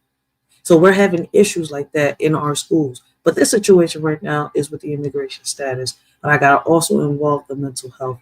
No matter what video I'm reviewing and reacting to, I'm always going to speak up for our youth. No matter, if it's an immigrant student or it's a child from here in America, in the United States, as we know. So once again, how can schools and communities better address bullying, right? Bullying, especially when it involves sensitive issues like immigration status and mental health, right? What role should teachers in school, right? What roles should teachers and school staff play in identifying and interventing in situations where students are being targeted or threatened? My bad. What could be done in these type of situations? Once again, I would love to hear your input, right? Your perspectives, leave your comments down below, right? And let's get this discussion started. Directly connected to policy. 11-year-old unalives herself after classmates threatened to deport the family. Put her up for us. That's a shame. Jocelyn Rojo Carranza, 11-year-old girl in Texas. Oh, it's in Texas too. Shit. Took on life after she was allegedly harassed. About, just kind of the culture and the nature of the heartlessness. Oh, I'm gonna kick my kids' ass for they search. It seems that America will have to greatly fall in many ways before a lot of people just wake up and realize that life is real, because none of this is real to these people. I mean, even before you get to something as tragic as this is a young child losing their life. I mean, and it reminds you too, for all of us who are now adults, how difficult it really is to be a child and why it's so important, for people to be involved in children's lives and their upbringing, because you got to go through stuff like this. But, where are these kids getting this? They're getting it obviously from their parents, but the political culture that we're neck deep in this country, just sticking it to the libs, everything. It's like a football game. None of this is real. Look at, Elon Musk just willy-nilly doing whatever he wants in their life. Wait a minute. He said it's like a football game. None of this is real. Hold up 1 second. How is football, it seems real, right? They got athletes. I mean, I know it's kind of, I see football like a scripted thing. And, at the end of the day, something that's bought, right? And, we'll get into that another live, another day. But shit, I don't know if that's what he means by that, but it's actually a real sport. I mean, do you mean that, none of this is real, like a Hollywood script? A movie that we watch on TV, even though some movies got real messages within them? Man, I don't know what he was trying to say with that, right? So, back on this situation, did I skip? Yeah, we skipped the whole video. And I just noticed that. Hold up, my bad. I apologize for that big mistake. Let's start this over. Because I was like, wait, hold up. How is this guy talking? Put her up, full mask.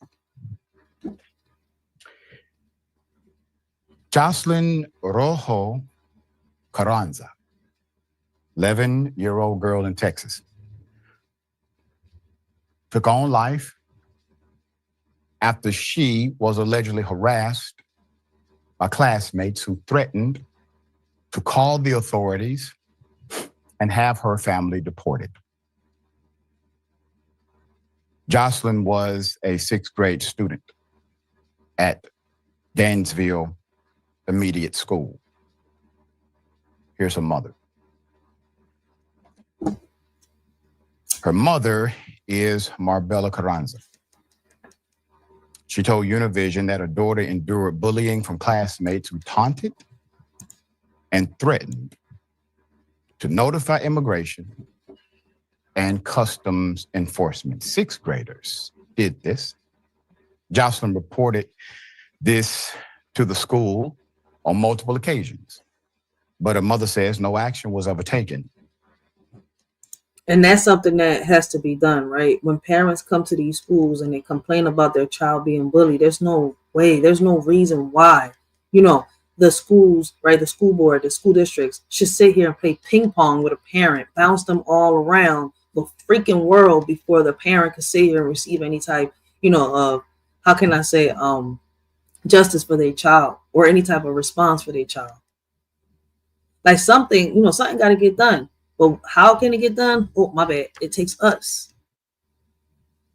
We have to start caring about these things, right? We care more about celebrity gossip. We care about what's in more, and I'm not saying me, right? I'm just speaking in general. I'm not saying you. I'm not saying him. I'm just speaking in general. You see where I'm coming from? So if the shoe fits, wear that itch. And if it doesn't apply, let it fly. And if my opinion, offends you, there's the door. Just make sure the doorknob doesn't hit you where the good Lord split you. For real, for real. But something has to get done. We cannot just keep sitting around, twirling our fingers, expecting for, the president to make the change or for, Superman to come down. That shit ain't going to happen. We got to figure out what are we going to do when it comes to our kids that are getting bullied in these schools. What policies can get passed, right, for these kids to get the justice that they deserve, right? Instead of the bully walking free and the victim paying the consequences, the victim, the person that's getting bullied being the one that has to go to jail or have to sit here, go into some type of program when at the end of the day, all they did was stand up for themselves, defend themselves because nobody else was doing nothing. Hold on 1 second, guys. I'm gonna let this play real quick. Jocelyn was rushed to a hospital in Dallas on the 3rd of February, died on the 8th of February. Quote, I waited a whole week for a miracle that my daughter would be well. But unfortunately, nothing could be done. My daughter will always live for me, and I will always live. I always love her, Mariella said. Classmates allegedly told the young Jocelyn that she would be all alone in the U.S. once her family was deported. The harassment became so aggressive, the 11-year-old was seeing a school counselor more than once a week. Amy Allen is the principal at Gainesville Intermediate School. Dr. Des Montez Stewart is the superintendent of Gainesville Independent School District. They are in charge. Buck stops with them. They are the ones we look for when holding individuals accountable, because they're the ones who receive the credit when it goes right. It doesn't work one way.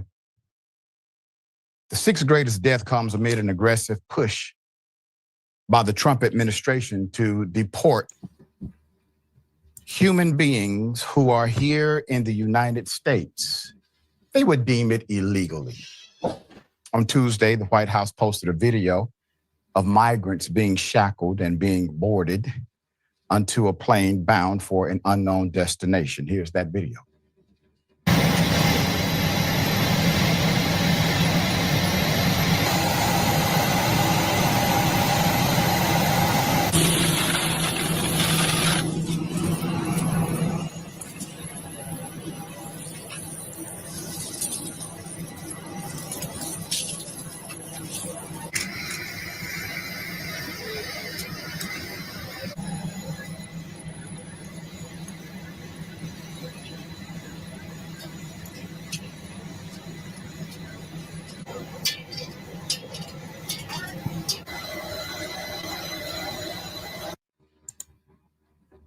How do you create future generations guaranteed to hate America? Just like that. How do you increase polarization, conflict, division? Just like that. It's crazy. All these videos are surfacing online, and these kids are dead wrong. Like, I think this little 11-year-old was probably like, if all this is true, this 11-year-old could have been scared out of her mind, not knowing what to do. Like, damn, my parents are about to get deported. I'm not going to see them. What's going to happen to me? I mean, there's so many thoughts that could have been crossing this little girl's head that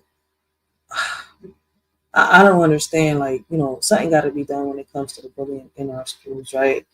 So how can schools foster a culture of, how can schools foster a culture of inclusivity, right, and understanding to prevent students from using harmful threats or language against their peers, right? What resources or support systems should be put in place for families who face these kind of threats and challenges, right? Like, what can we do? How can we better educate children and adults about the mental health impacts of bullying and discrimination that is happening in our schools? What better ways, guys, can, we bring solutions to the table, right? How can we help bring awareness to this? How can we support, the victims that are getting bullied?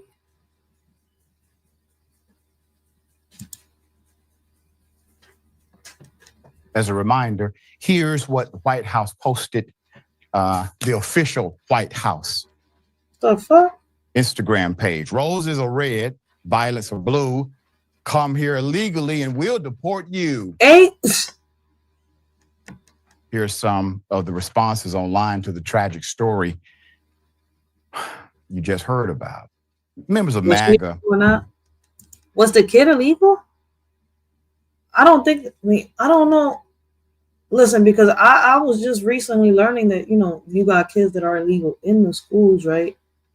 So I don't know. But there are legal kids, right? Kids that are born here, but the parents are not legal.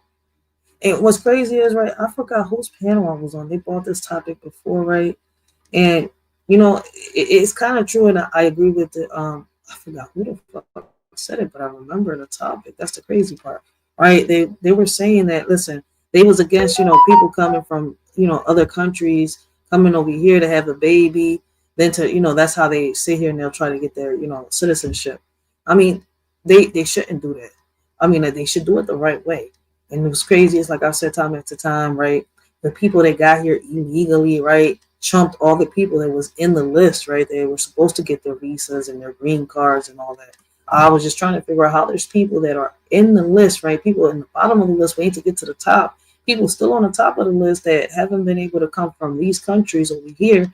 But yet these people with no documentation, no visas, no nothing, was able to make it through, along with criminals. So I kind of get why Trump is doing what he's doing. Is he going a little overboard with it? He could be. I don't know. Because I don't even know if he's just, taking out only just immigrants that cross the border, or is he's trying to also, get involved in the lives of immigrants that have become citizens. So, I mean, there's also a lot of rumors into that. So, damn, this is touchy. This is kind of like, whew, we got to put it in ways because, listen, bashing and discriminating is not our intent. Bringing somebody down is not our intent. But we got to do our research, right? Before we even say shit. Before we even put our feet in our mouths. Our foot in our mouth, my bad. But that is a good question, though. Was she illegal or not? Quote, Scott Hawks, was she illegal or not? Another wrote, hopefully they get deported so her death is. Wow, that's fucked up right there. See, that right there is fucked up. I don't even know how they let these comments, get through. Hopefully she get deported so her, isn't in vain. Like, is they serious? Isn't in vain. That was from Graham Reese. Bro, you know what is in vain? This poster wrote, that's her parents' fault for breaking the law. Kamala Harris' fault for letting it happen. And your fault for voting these idiots in office. Oops, I'm dead. What the fuck? This I don't know how to feel about that. Seems like she was parented poorly by her actual criminal mother and father. What is true cannot be contested. To blame anyone other than the criminal parents makes you the problem. What? Hold up, wait a minute. Now that right there, I'm against. Like, wait a minute. Because they're immigrants, they're parenting their kids poorly. What does that got to do with them being, having an immigration status? Now, the only thing that they did wrong was coming over here illegally, knowing they should have took the proper steps to get here. That has nothing to do with their parenting. Hashtag beta male. Oh shit, a beta male. Shit. The irony is A fucking beta male. The indoctrination is so deep inside of these MAGA pretenders that they would proclaim to be faith-filled, Christian, and loving. So once again, that's why I say that politics should not be in our schools. But unfortunately they are, right? So what can communities do to create safer environments for children, especially those from vulnerable or, how can I say, marginalized backgrounds, right? How should schools and parents hold students accountable for harmful behavior while also teaching them empathy and respect? What steps can we take to ensure that children understand the real life consequences of their words and actions on others? What steps can we take to, hold the bullies from these schools accountable for their actions? So if anybody got any solutions, man, feel free. Write them down below. Leave y'all comments, leave y'all opinions, man. And let's get this topic started. But at the same time, celebrate a baby for being taunted and then on. Oh shit, we got Miss V in the building. Shout out to Miss V, yo. I did not see you. I had to come and look over here. Why didn't you pop up on the regular YouTube? That's crazy. Shout out to Miss V, yo.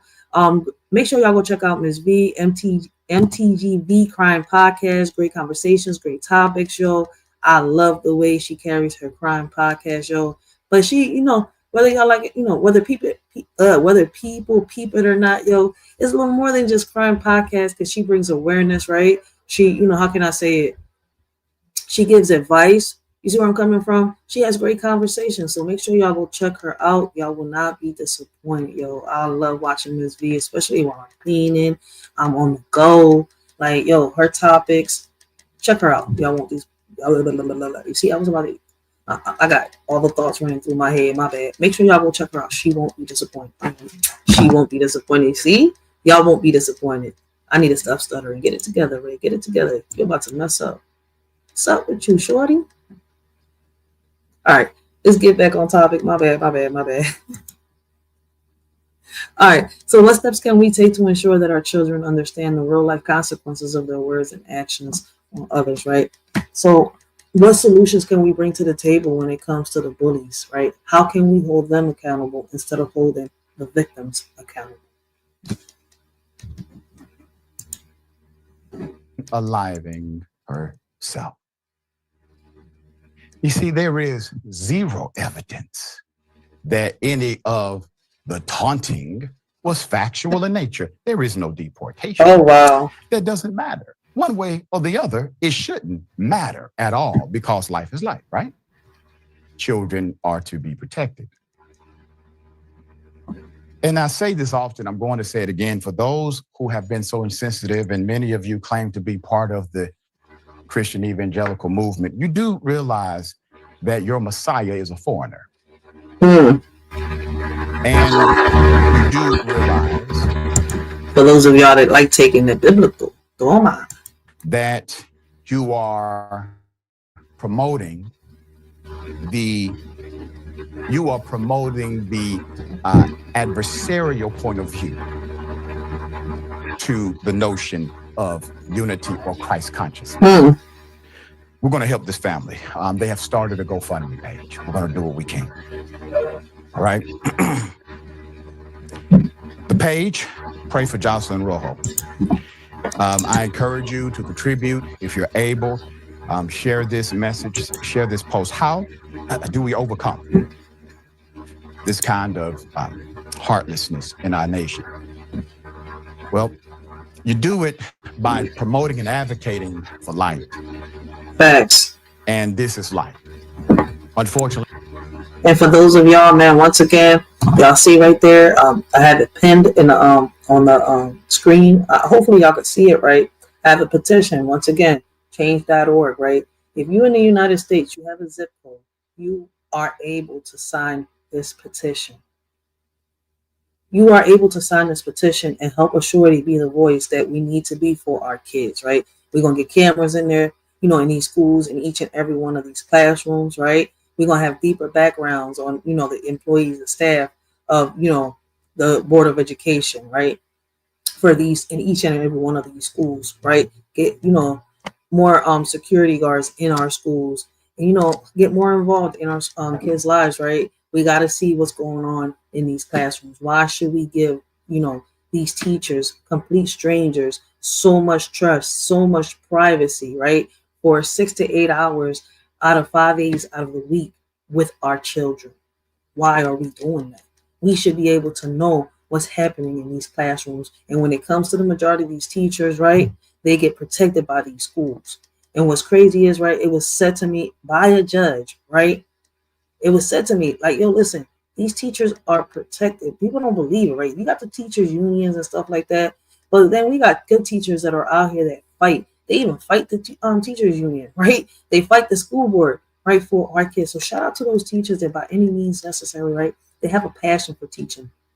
They love the children, right? And they want to help these kids reach their goal, accomplish to get, accomplish and motivate them to, do what they got to do in life.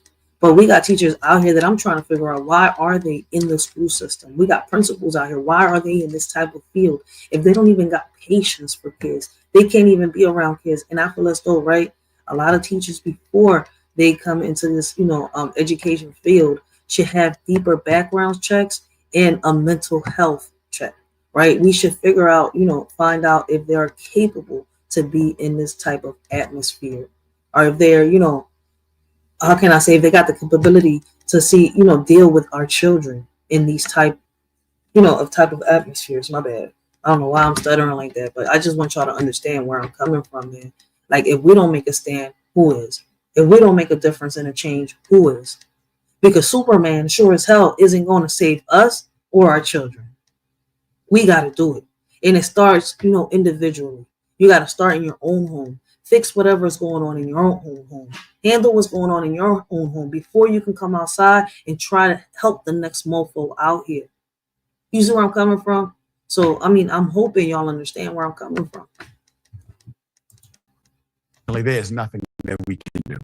There's nothing that can be done to bring this daughter back. But there is something that can be done to at least send a clear message that we are not powerless in the midst of this chaos and heartlessness. We will come together as we always have when this nation and this world has faced a moral decline. All right, Jackson, thoughts? Yeah, you asked what can be done about, just kind of the culture and the nature of the heartlessness of so many people in this country. It seems that America will have to greatly fall in many ways before a lot of people just wake up and realize that life is real, because none of this is real to these people. I mean, even before you get to something as tragic as this is a young child losing their life. I mean, and it reminds you too, for all of us who are now adults, how difficult it really is to be a child and why it's so important, for people to be involved in children's lives and their upbringing, because you got to go through stuff like this. But, where are these kids getting this? They're getting it obviously from their parents, but the political culture that we're neck deep in this country, just sticking it to the libs, everything. It's like a football game. None of this is real. Look at Elon Musk just willy-nilly doing whatever he wants, and they're like, oh well, They keep bringing Elon into everything. Vote for him. None of this is real. It's like no matter what happens, they're gonna justify it just so that their team can stay on track. Perhaps people are gonna have to experience Why is you lots of war, like this? because this administration is crazy. They shut out, don't right? be surprised if we end up at war with Iran in the next couple of years or something along those lines. I mean, America's blood hungry anyway, but is that going to have to happen? Or millions of people going to have to lose their jobs again? But this time, maybe from something not like a pandemic, so it's more clear and obvious that politics matter. It's not saying, are people going to lose social, whatever it is? That's unfortunately what's going to happen before a lot of people just snap out of it. Real shit, man. Listen, in order for you to be, found, like Papa Duck says, you must first be lost. I mean, it's the facts. So we're going to, let me ask y'all one more question before we move on to the next topic, y'all, man. Have y'all ever witnessed or experienced a situation where someone was targeted because of, wait, where am I at? I'm in the wrong one. No, I am in the right one.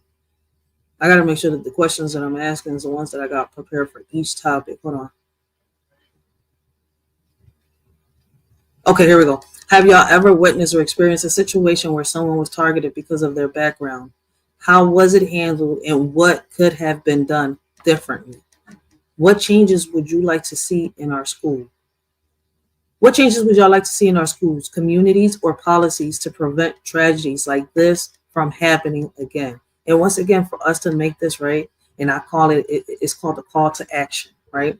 What changes would y'all like to see in schools, communities, or policies to prevent tragedies like this from happening again. The changes, in order for them to be done, you know, we the people have to go to these places, right? Town hall, community meetings, the school board meetings, right? And demand, right? How can I say, express our concerns and our worries amongst our communities, right? Tell them that this needs to be done here. You know, we need this done here. You see where I'm coming from? In order for them to sit here and listen. And it's not going over there being ratchet or rioting. They're not going to listen like that. Respect and humbleness will take people a long way. Trust and believe that. Me having to sit here, have one foot in politics, one foot in the streets, listening to these kids, you know, listening to the families and stuff like that, seeing what's going on in my community, right, makes it easy, right? It's for me to sit here and talk to the politicians, the governors, the senators, all of them, the Congress people, the legislators, all of them. Like, come on. So we're going to have to make a stand in order for us to make that, you know, call to action, right? In order for us to see these changes, right? We have to make that stand that a lot of people are not willing to make. Sometimes, you know, you have to make a little sacrifice and invest in something to see something, to accomplish something, to gain something. And hear how I put that, man. So shout out to the Word for teaching me some shit, yo. Shout out to Coach D, yo. Make sure y'all check out the Word if y'all haven't, man. Listen, sometimes y'all gonna have to sacrifice something, right? And invest in something to get to see what it is that y'all want done. Hopefully I said it right and I expressed myself right. So once again, in order for us to, in order for us to get this question that I'm asking y'all, this is my opinion, done, these are the steps we got to take, right? So here goes the question one more time. What changes would you like to see in schools, communities, or policies to prevent tragedies like this from happening again? And what I mean tragedies, and I'm talking about the bullies, right? Whether they're bullying an immigrant child or they're bullying an American child, right? What changes can be done to handle these type of tragedies? So I would love to hear y'all perspectives, y'all opinions, man. Leave y'all comments down below and let's get this discussion started, guys. All right. With that being said, we're going to move on to the next topic. All right. Just give me 1 second while I deal with something and I'll be right back. They don't talk about us only when there's a crime. Would you believe me if I was to tell you that in this world, with or without money, we're all rich even the poor? One of the saddest. The problem is those that say that I'm reaching out to give a hand and stay they leeching hands is itching, ready to see you missing.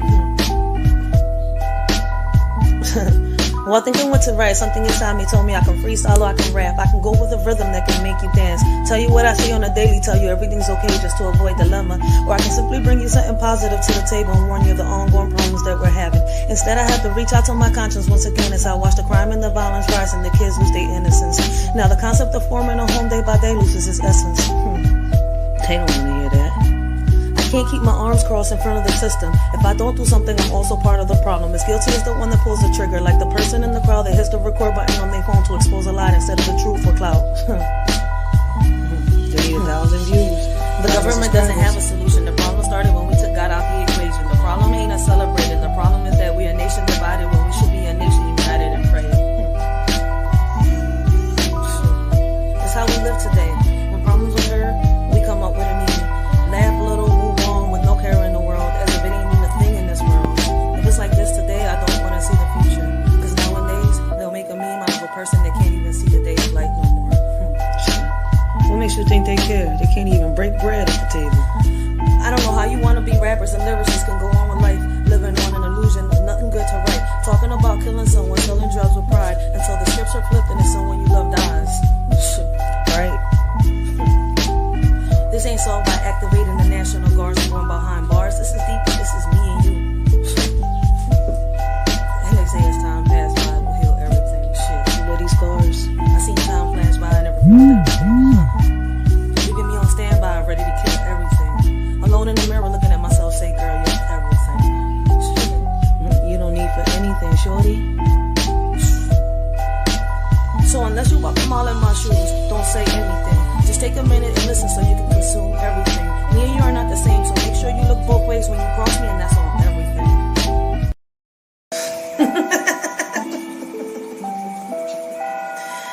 This world is crazy. I would say shady. Ironic, right? Nowadays, you can't trust no one. When you do, niggas be having their panties all in a bunch, thinking that they own one. Saying the things that you accomplished in life is theirs and that you owe them one. Nowadays, your friends turn into enemies, and your family members are your biggest haters. Can't see you accomplish more crazy is that they say as time pass by, it will heal everything. I seen time flash by and it revealed everything, leaving me on standby, ready to kill everything. Alone in the mirror saying, girl, you're everything. You don't need for anything, shorty.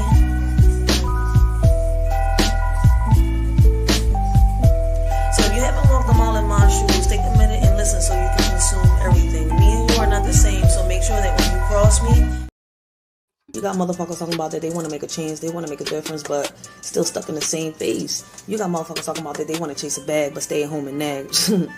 Then when you ask them what they need, they say less talking, more opinions, no prayers with division. You ask me, y'all need to focus more on revision, rely less on television. How you want a future you have no vision? This world is just like fiction. What we need is more talking, less opinions, more prayers with no division. Before you come up with a conclusion, giving people false illusions, pick up a book, do your research, learn your history before you end up in a ditch making history. Division and religion isn't working. The only way to show God our faith and love is through our actions. Our convictions is the only thing that really unite us. One God, one nation, different beliefs. There's words that can't fly with the wind. There's insults that are not violent. Meanwhile, while you're home to them, they're killing you on the inside. If I was to tell you that I didn't hurt, I would be lying. Would you believe me if I was to tell you that there's truths that lie, especially when they're telling you that they're indifferent? Getting shoved to the side because you're different. There's a hug out there someone didn't receive today. Probably because of what was said about them yesterday. Probably because of the way they was dressed today. Not realizing that the one that they hate could be the one that saves their day. But you know what? Thanks to them, it's another day in history where you get to flip the pages to your book and speak your story. And Lord, it's unholy. But you know what hurts the most? As I walk down the street and I see how easily we're divided. When we all should be united. One body, one mind, one soul, a million talents. Lord, without you, we're all divided. Forgive them, Lord, for they don't know any better. They don't know that there's someone out there that loves them. If I knew then what I know now, sometimes I wonder, would I be the same or would I be different? A shorty still believes in fairy tales and imagination that lasts forever. Sometimes I wonder if I turn back the hands of times, fix my mistakes, will things change? Oh Lord, guide me through this journey of life, help me see the light through all the pain and strife. I wake up in the morning feeling lost and alone, wondering if life's worth living or if I should grab the throne. The weight of the world on my shoulders is hard to bear. I see no change. It's like nobody cares. I look in the mirror, see a stranger staring back, lost in the world that's spinning off track. I ask myself, is this all there is, or should I give up and let the darkness win? I see no change, just the same old game. Wake up in the morning, I ask myself, is life worth living, or should I blast myself? I see no change, just the same old pain, but I know deep down I gotta break these chains. Sometimes I wonder if I turn back the hands of time, fix my mistakes, will things change? Oh Lord, guide me through this journey of life, help me see the light through all the pain and strife. If I can go back in time, tell my younger self it's gonna be fine. Embrace the challenges, let your light shine. You'll grow and learn, just give it time. Hey young me, listen up, don't be afraid. Life's a journey, mistakes will be made. Chase your dreams, don't let them fade. Believe in yourself, you'll make the grade. Don't stress about what others say. Stay true to yourself every day. Love deeply, laugh often. Don't delay, cause in the end, it's how you play. Be kind to others along the way. Spread love and positivity each day. Don't worry about what they may say, cause your uniqueness is here to stay. Sometimes I wonder if I turn back the hands of times, fix my mistakes, will things change? Oh Lord, guide me through this journey of life, help me see the light through all the pain and strife. If I can meet my younger self, I tell her not to be afraid, that courage will be her wealth and bravery will never fade. Don't fear the challenges ahead, for you'll face them head on. Your inner strength will dawn.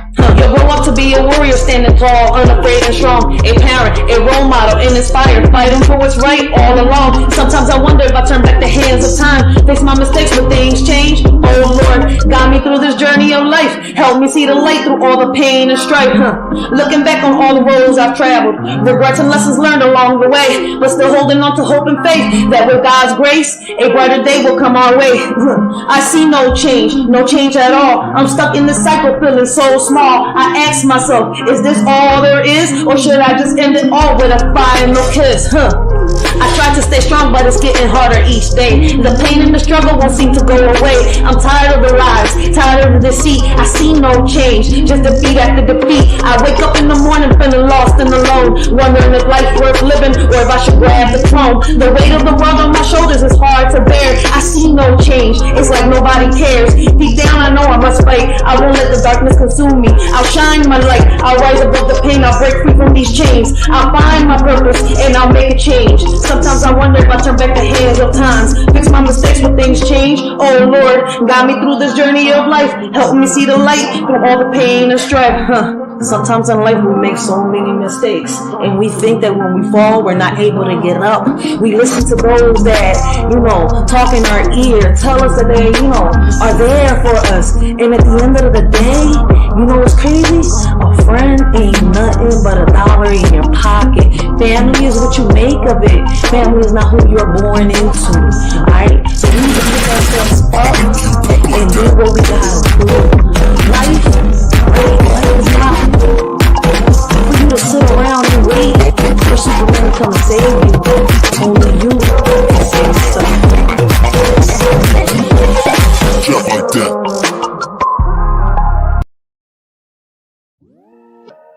In the old days, love was pure and true. Now it's just a show for all to view. People use it for their own gain, leaving hearts in sorrow and pain. Once a sacred bond, now just a game. Hearts are broken, never quite the same. Love used to be a beacon bright, now it's lost in the shadows of the night. Oh, how we long for those days of yore, when love was honest forevermore. But now it's twisted, tainted and cruel, leaving us drowning in an endless pool. What can we do? In the spiritual world, all seems bright, but shadows lurk in the dead of night. Half of humanity wears a wicked guise, evil deeds hidden behind virtuous eyes. Beneath the surface, in darkness lies, massive deceit veiling their lies. In this realm where good and evil collide, the line between them is blurred, hard to decide. So tread carefully in this world so grand, for not all that glitters is gold in the sand. In the spiritual realm where illusions endure, evil and good dance in eternal obscure. Just imagine that. Karma doesn't ask you how you want it, it just comes and take it. So be careful how you treat others on your way up the ladder, cause your way down, trust me.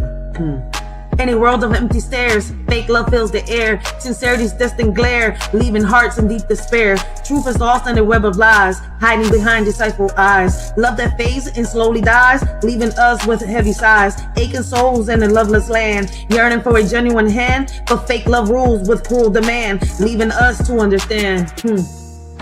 In this age of like and retweets, we've forgotten what real love truly means. It's not just about show and tell, but a feeling that makes our hearts swell. It's hard to know who's true and who's fake in a world where appearances are hard to shake. But real love is deeper than a profile pic. It's in the way that someone makes your soul click. So let's not get lost in the digital haze. Let's remember what real love truly conveys. It's not about followers or online fame, but a connection that sets our hearts aflame.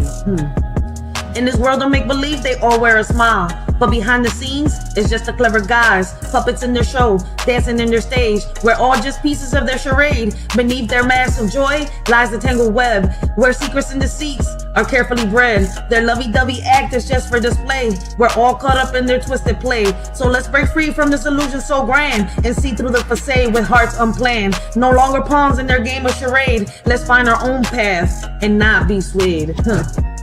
I feel like I'm surrounded with people with strings attached to their back, waiting for their master's command. It's like when I was little, right, and I was reading Pinocchio. Every time that he told a lie, his nose grew. It's just that, in real life, their noses don't grow. Karma just catches.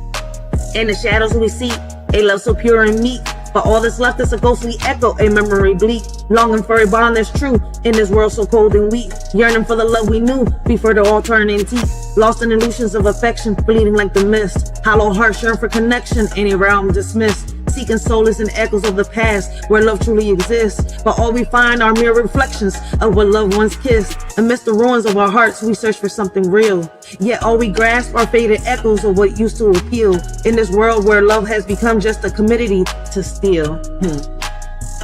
It's just a little food for thought.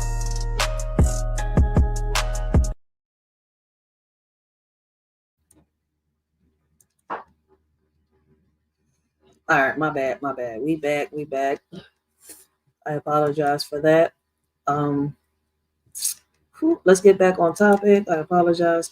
We got our next video, right? And I was supposed to react to this like a month ago, but I haven't gotten the chance to. So we're going to be reviewing and reacting to the Georgia healthcare worker arrested for dancing over patient's head, right? Loganville, Georgia. A Georgia healthcare worker is behind bars after police were notified of a viral video that allegedly shows her provocatively dancing over a disabled patient. Lucy, I'm hoping I say her name right. Luce, little homes and stuff like that. How can I say, carrying themselves with this type of behavior, right? First of all, it's not professional. It's not ethic. And I don't understand why complete strangers are doing, being inappropriate around complete, people that they completely don't know. So are these, so-called professionals crossing the line? In my opinion, they are, right? So with that being said, right, what steps can society take to ensure that vulnerable individuals like disabled patients are treated with dignity and respect at all times? So guys, right, I would love to hear y'all perspectives, right? Leave y'all comments down below and let's get this topic started. Oh, and by the way, I want to give a big shout out, right, to I want to make sure I always say the Trey King show, right? Why did it get this small? What happened? So shout out to him. This is his video. Did I like it? No, that's because I didn't watch the whole video. I just watched like maybe 10 minutes of this job.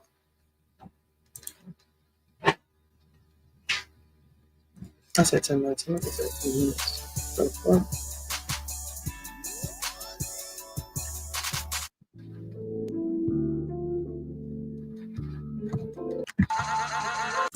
Previously on the Troy King Show. Hey, I like how he did this. What the fuck? A few moments later. Right now, it's a video. Hold the fuck up. On the Troy King Show. Hold on, wait a minute. This patient couldn't hardly move. Like he has one hand to the side like that. Why is she doing? Is she standing on a wheelchair? Why doesn't her ass go apply for the Olympics if she want to do some shit like this? Like, what the fuck is wrong with her? Look, I'm sorry. This shit boils my blood. Because what if it was somebody's loved one? What would y'all do in a situation like this? And how should she be held accountable? Man, they need to throw the book on this hoe. Motherfucking Tatiana. Lot lizard, like the new word that I learned. A few moments later. TikTok right now, it's a video that's going viral. And she on TikTok. The healthcare worker that's dancing on top of her patient's head is not what it is. Trust and believe. All I gotta say for now is angles play a big part, but we're gonna be into that another time. Okay. One day. Yo, this shit is crazy right now. Listen, man, I don't understand what's up with these people. This is not professional, yo. All this for clicks and views. You're willing to lose your job, go to jail for some clicks and views. I listen. I'm not willing to sacrifice that. Where is the investment in that? Like, yo, what up, blessings. We got BDBGP in the building, guys. Make sure y'all go check him out. Man, he be having the beat battles and much more, and he be having some great topics, great conversations. Check him out. Let me see. I gotta make him a moderator, man. We've already had conversations, so man, you gotta leave your link down below, guys. Make sure y'all check him out, especially if those of y'all interested in music, those of y'all interested in beats. Y'all will not be disappointed, yo. Check out BDBGP down below, right? And hopefully he leaves his link, right, so that y'all can really check him out. But blessings, yo, and I appreciate you. Thank you for the support. Later. Can you go sit down, baby? Sis, why they leak your address and social security? So what on Twitter? She's not even an American citizen. I'm an immigrant. What the?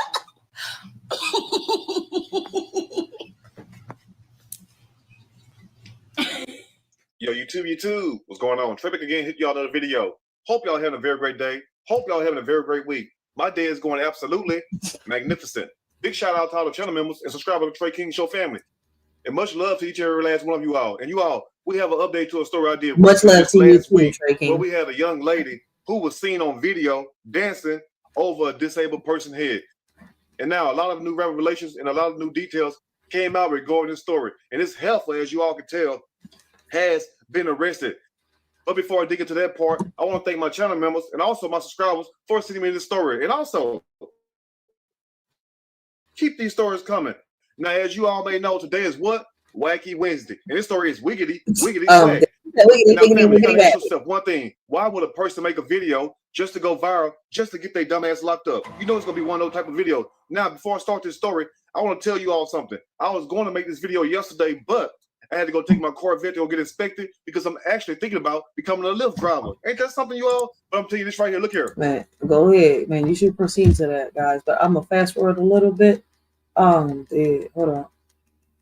I got to make sure that this is where, you know, he starts. Turn around and sue those people, talking about she ain't contacted Lyft. But anyway, we'll get to that another day. Now, this story right here is really quite shocking. All right, he back on topic. So before he does that, let me ask you one more question, right? What steps can society take to ensure that vulnerable individuals like disabled patients are treated with dignity and respect at all times, guys?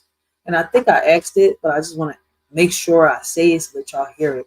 Because listen, these are things that, when it comes to these meetings and stuff like that, as we the people, we can go talk about.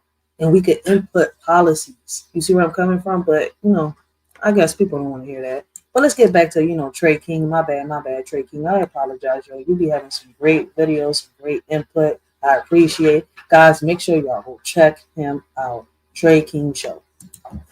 Shocking. But before I start this story, I want you all to ask yourself one thing. Why do some people do the dumbest things and then they ain't got no damn room to talk? And the reason why I say that, you would think somebody who looked like this would not do these type of things because, girl, you already know you ain't got no damn hair. Now, this female goes by the name of Alicia Collier. Talking about she was a damn girl, you don't got no damn hair. Oh, shit. I just looked at the thumbnail. At the banner that he got right there. Well, actually, the little clip of the video.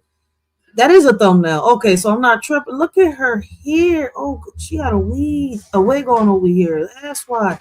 Damn, Trey. Yo, see, I just be going for the news. I like bringing up where it is. But, yo, he pointed some shit out that I would have never even in a million years, even pointed out myself until, damn. Yo, these females need to stop. Like, listen, you know what's crazy, though? I get why he threw that little, why he roasted her like that, man. I'm not even going to say that's a shot word just because it's not. He roasted this shit out of her right there, yo. These females out here, there's a good pay. It's a health aid worker, right? You do get paid good. You get paid between $1,000 and some change to $3,000 a week or every 2 weeks, depending, on how, the how can I say that facility runs its, program. But they do get paid good. My thing is, right, even though the pay is good, and that's what I think is crazy, right? I don't know how some of these females make it through, right? Especially showing these videos, because I do know that these companies, right, do keep track of your social media. So I don't know how she, was uploading videos like this and maintaining her job, because over here she would have been fired. And I think this was where, in Georgia? Yeah, this was in Georgia. Billy, you would have been fired if a video like this would have drawn the company's attention way before. Like, yo, I don't think they would have let it get this far. Damn illegal immigrant. Y'all remember the damn video? Girl, you are not no damn illegal immigrant. Sis, why they leak your address and social security? What on Twitter? She's not even an American citizen. I'm an immigrant. What the? But come to find out, this heifer is from Georgia, Loganville, Georgia, to be exact. Now, is it pronounced Georgia or is it called Georgia? Because I heard some people call it both ways. But anyway, I thought it was Georgia. Lucretia Coyan has been locked up and charged with a felony, all because she wanted to make a video trying to go viral, exploiting this man, as you all see. Now, the person that you all see, the white man, and I'm not trying to be funny or racist or anything like that. I don't know the person's name and don't need to know his name. Is she sitting on a counter? Like, why is she grinding on his head like that? What is wrong with her? And you can see that he is not mobile. Yo, I'm glad she's charged. I'm super glad. Yo, do you think incidents like this, right, highlight a need for better training or stricter oversight in healthcare professionals? Why or why not, in y'all opinions? I think it does. I think, listen, I don't blame the training because they do train you for this, right? So it's her fault. Like, I'm not listening. The healthcare, and when it comes to the healthcare, umbrella, let's put it like that, right? They, health aides and all that, they get trained before they give them clients or before they start taking care of any client at all. Hold on one second. Let me deal with my child real quick, guys.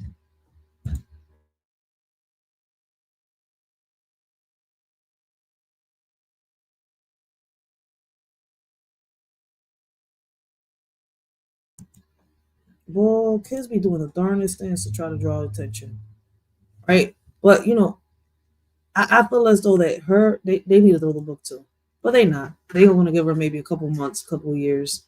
That's it. Fuck that. She was violating this man. Like, she was really violating this man. Can't nobody tell me she was not violating this man. So once again, right? What steps can society take to ensure? My bad. Where was I at? Here we go.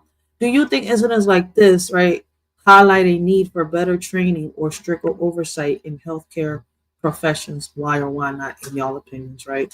And how do y'all think the viral nature of this video affects public perception of healthcare workers as a whole? I don't think it's going to affect every healthcare worker as a whole, right? In my opinion, I don't know what y'all think, right? But I feel as though it shows, right, the true colors of certain people that try to get into this field and why. Man, I'm not going to sit here and lie. Being a health aide, it is a good pay, especially if you get the precision. I mean, if you get paid weekly, right? Because you got the facilities that'll pay you bi-weekly, then you got the facilities that'll pay you weekly, right? And what's crazy is that what you make bi-weekly, you could make every 2 weeks in certain facilities. So I think that a lot of people are doing this because of the pay. Should there be better training? Yes. And that's my opinion. I don't know what y'all think. So I would love to hear y'all your perspectives, y'all opinions, down below, and let's get this topic started.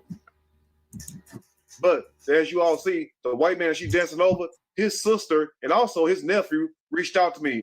And no, I'm not going to say their name. And I'm not going to show you all the messages that they sent to me and the messages that I sent back to them. But at the same time, the person that you all see right here, the white man, his family had reached out to me and they told me that Lucretia Coyan has been arrested. They been told me that, but I wanted to wait until the news article came out. So I was searching on the internet trying to find an update video to this, but the news even had time for that. The news only gave us damn commentary. But this is what they had to say. It says, according to a press release. I know the news don't really have time for that because I didn't even hear this pop up at the news. Like, I don't even know because somebody sent it to me. From Loganville, Police Chief Dick Lowry. That's his name, as you all say at the bottom. Because I don't want nobody to sit up here and say or try to report me to YouTube talking about Dick. No, the police chief name is Dick Lowry. Dick Lowry. Now, you could have let Miss Lucretia kept her damn wig on. And girl. Listen, I'm so sorry. I'm sorry, King. But look, listen, fuck what people say. Yo, for real. Because you got people out here right now, like, shout out to the word, right? He says it a lot, man. People, listen, they have not mentally evolved, right? Like, how can I say it? They have not sexually matured. For real. Like, they're still, like, how can I say it? Like little chihuahuas humping on a piece of sofa or a piece of wood. So if that's their name, people shouldn't be, oh, he's up there talking about Dick. No, man. If y'all realize, man, the proper word for somebody's genitals, somebody's private parts, right, is a penis. For a woman, vagina. So people, yo, man, people need to grow the fuck up, man. When people are having conversations or trying to bring awareness to something, like, shit, it's okay to be goofy and funny sometimes, but shit, like, come on, man. Like, y'all really are not kindergartners. Y'all should know the definition of meaning, the definition of words, the meaning to certain words. And what's crazy is that people use, a lot of words in the, in the wrong concept. I don't want nobody to sit up here and say or try to report me to YouTube talking about Dick. No, the police chief name is Dick Lowry. Dick Lowry. Now you could have let Miss Lucretia kept her damn wig on. And girl, once again, how did your hair get like that? Like somebody hit you in the head with a damn sack of nickels. But anyway, the article says, according to a press release from Loganville Police Chief Dick Lowry, on January the 23rd, the Loganville Police Department was made aware of a viral video. I'm sorry. You was being too goofy in the video. How in the world she get hit in the head with a sack of nipples? It looked like, one of the little lawnmower trucks went over her head without squashing it or popping it or exploding it. She got ran over by a lawnmower. Fuck that. This is a character that came out of SpongeBob. Posted on social media depicting a female dancing in a provocative manner above a disabled person who was seated in a chair, as you all see. Think about this, you all. What if that was one of your family and friends, this young lady was up there exploiting? How would you all feel? I know me personally, I would be very mad. But when people would hit me up in the comment section when I made the first video, they were trying to say, even though some people were saying it was real, you had a lot of people saying it was fake news. It was fake. But let me ask you this. How in the hell could she be arrested if the person was actually disabled? Because guess what? It wouldn't be exploiting a disabled person. Only way you'll get that charge is what? If the person is actually handicapped or disabled. So to everyone that was saying that the video was fake at first, I actually thought it was fake until more details came out. That's why I did not say certain things in the first video. But at the same time, every time you see a video does not mean it is fake. Just like everybody was trying to say the video that I did just a couple days ago, where we had the big woman named Big Dank the Most with the Lyft driver, that video is fake. But if that video is fake, why in the hell is she suing the company Lyft? So evidently, the video was real. So what I'm trying to say today, family, is this right here. Every time we see a video on the internet, that does not mean that video is fake. Because actually, some of these videos be real. But at the same time, we cannot sit there and say every time we see something that it's fake. But let's continue. I mean, that's some real shit. The same way, motherfuckers, sit here and bring the internet to real life. What's crazy is the real life is brought to the internet. And, some videos are fake, but some videos you actually see people's true colors. You see what their true intentions are, which means they're not scared to show you, that they're this type of person. Like, some people be like, oh, I'm not like this in real life. Oh, yeah. I mean, if you act like this online, that means you act like that online. I mean, offline. For real. And this chick right here, she showed y'all how she is online and offline. And if she's done this to this one patient, what makes y'all think she hasn't done this to more, man? Like,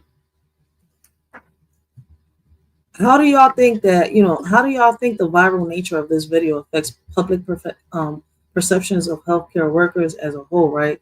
And what ethical responsibilities do caregivers have? And how can we ensure those responsibilities are upheld in every situation? What role should the community play in addressing and preventing incidents of exploitation and mistreatment of vulnerable individuals like this? Like, this lady was out of pocket. This man was not moving. There was nothing he could do. Hear what? Police Chief Dick. My bad. And y'all don't think this is sexual harassment? And it's coming from a woman. And people, only men could commit sexual harassment. Only men could commit rape. And that's not true. Women do it too.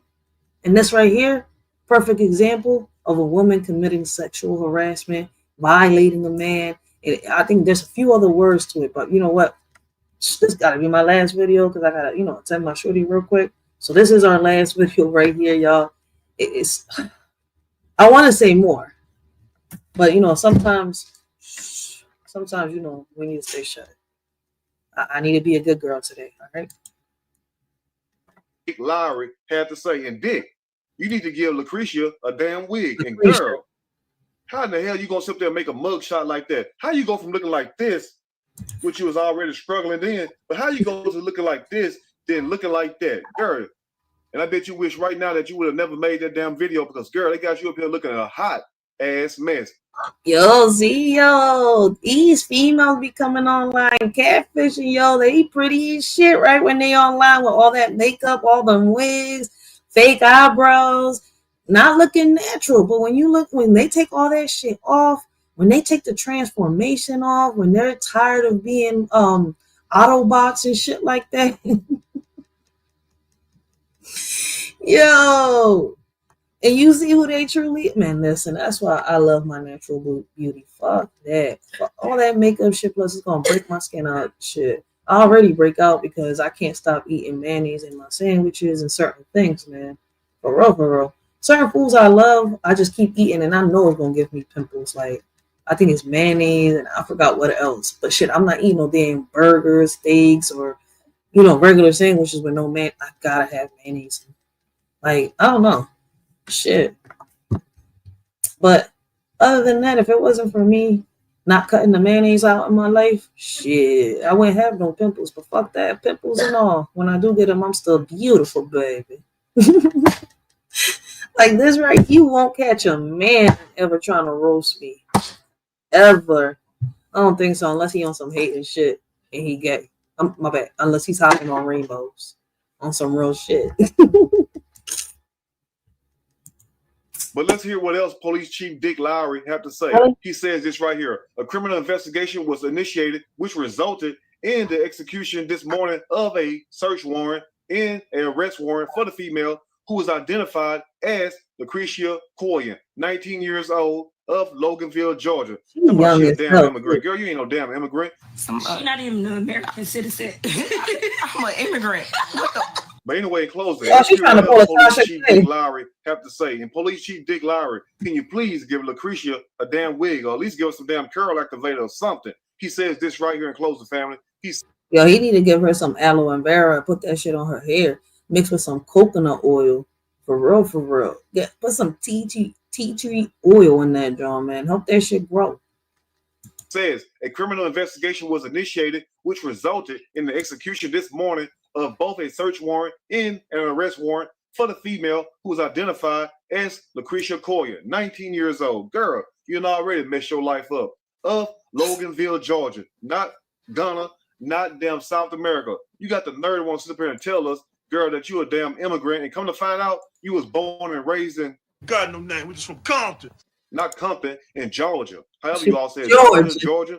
Then Dick Lowry goes on to say that she has been charged with one felony count of violation of OCGA. What the hell is that? And also exploitation of a disabled person. And you ought to sit your butt down, girl, because you done made a shit. We got females like that here in Philly too, man. They out here catfishing men online and offline. Shit, I think women like this are all over the world. But this bitch right here is just disgusting. This little fucking pterodactyl booty over here. See over here, she is really sexually assaulting this man and thinking it's okay. Then she want to sit here and claim she's an immigrant, trying to pull a Tasha K move. Tasha K say, I ain't got it, and she moved to Africa. This bitch over here said, I'm an immigrant. What they gonna do to me? You see what's happening to the immigrants? Keep saying you an immigrant. One day they gonna fucking disappear your paperwork and really think you an immigrant. Keep playing around, yo. People need to stop. Yo, she not even joking. She was saying this just to defend herself somehow, some way, and I don't even know how. Immigrant where, bitch? You was born in America, raised in America. You're not no damn foreigner. Slap fool of yourself trying to go viral. And like I stated in the first video, if you really want to go viral and you really want to make a name for yourself, there's a right and a wrong way. Yeah, somebody said to love somebody. That's true too. But it's a right and a wrong way to do things in life. Now, as I stated in the first video, shorty, only thing you had to do was just make a video of you cooking for this man and taking care of this man, and also taking a man around town to different places, and also maybe going to church with him. Those are type. Yo, that's some real shit.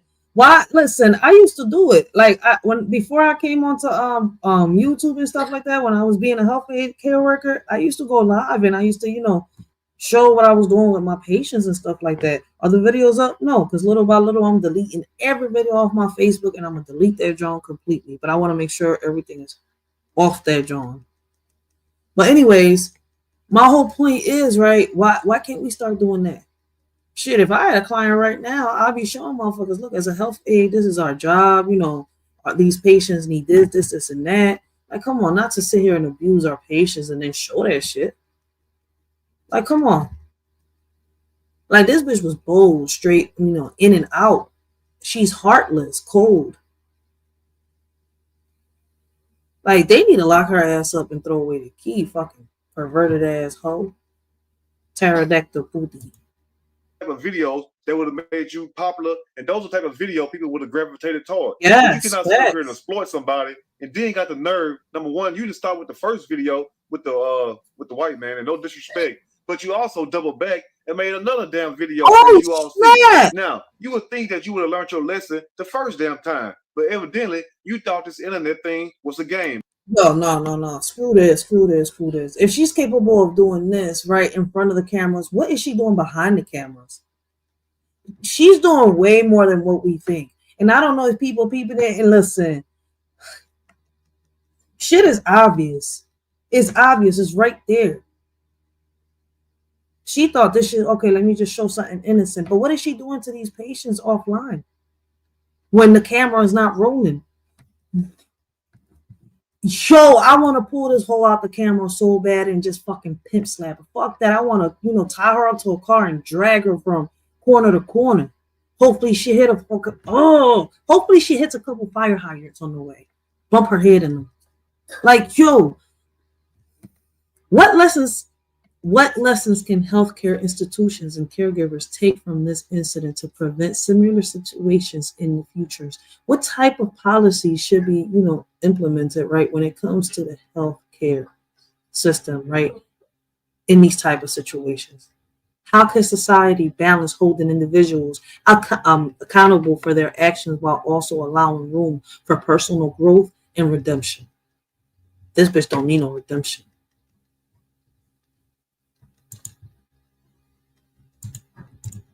But come to find out, it's not a game. And then you double back with the third video and try to throw us off the damn trail talking about you a damn immigrant with a whole southern accent. I knew that damn accent came from some damn where. Now, I had people telling me, Trey, I don't think she's an immigrant. I think she's from Florida. Yeah, Florida. They try to put that on you all. And also, some people were saying, Trey. Man, listen, I ain't blaming no city. I'm not pinpointing the states. You know why? Listen, women like this exist in every city, every county, every country, every state.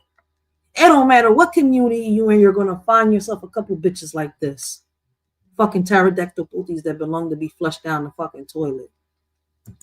She's from North Carolina. And I said to myself, I said, no way in hell somebody from North Carolina or Florida would act like that. I suppose. But come to find out, she had Georgia written all over. Now, when I found out that she was from Georgia, I said, yeah, that sounds about right. And no disrespect to my people in Georgia, because y'all probably mad as hell right now.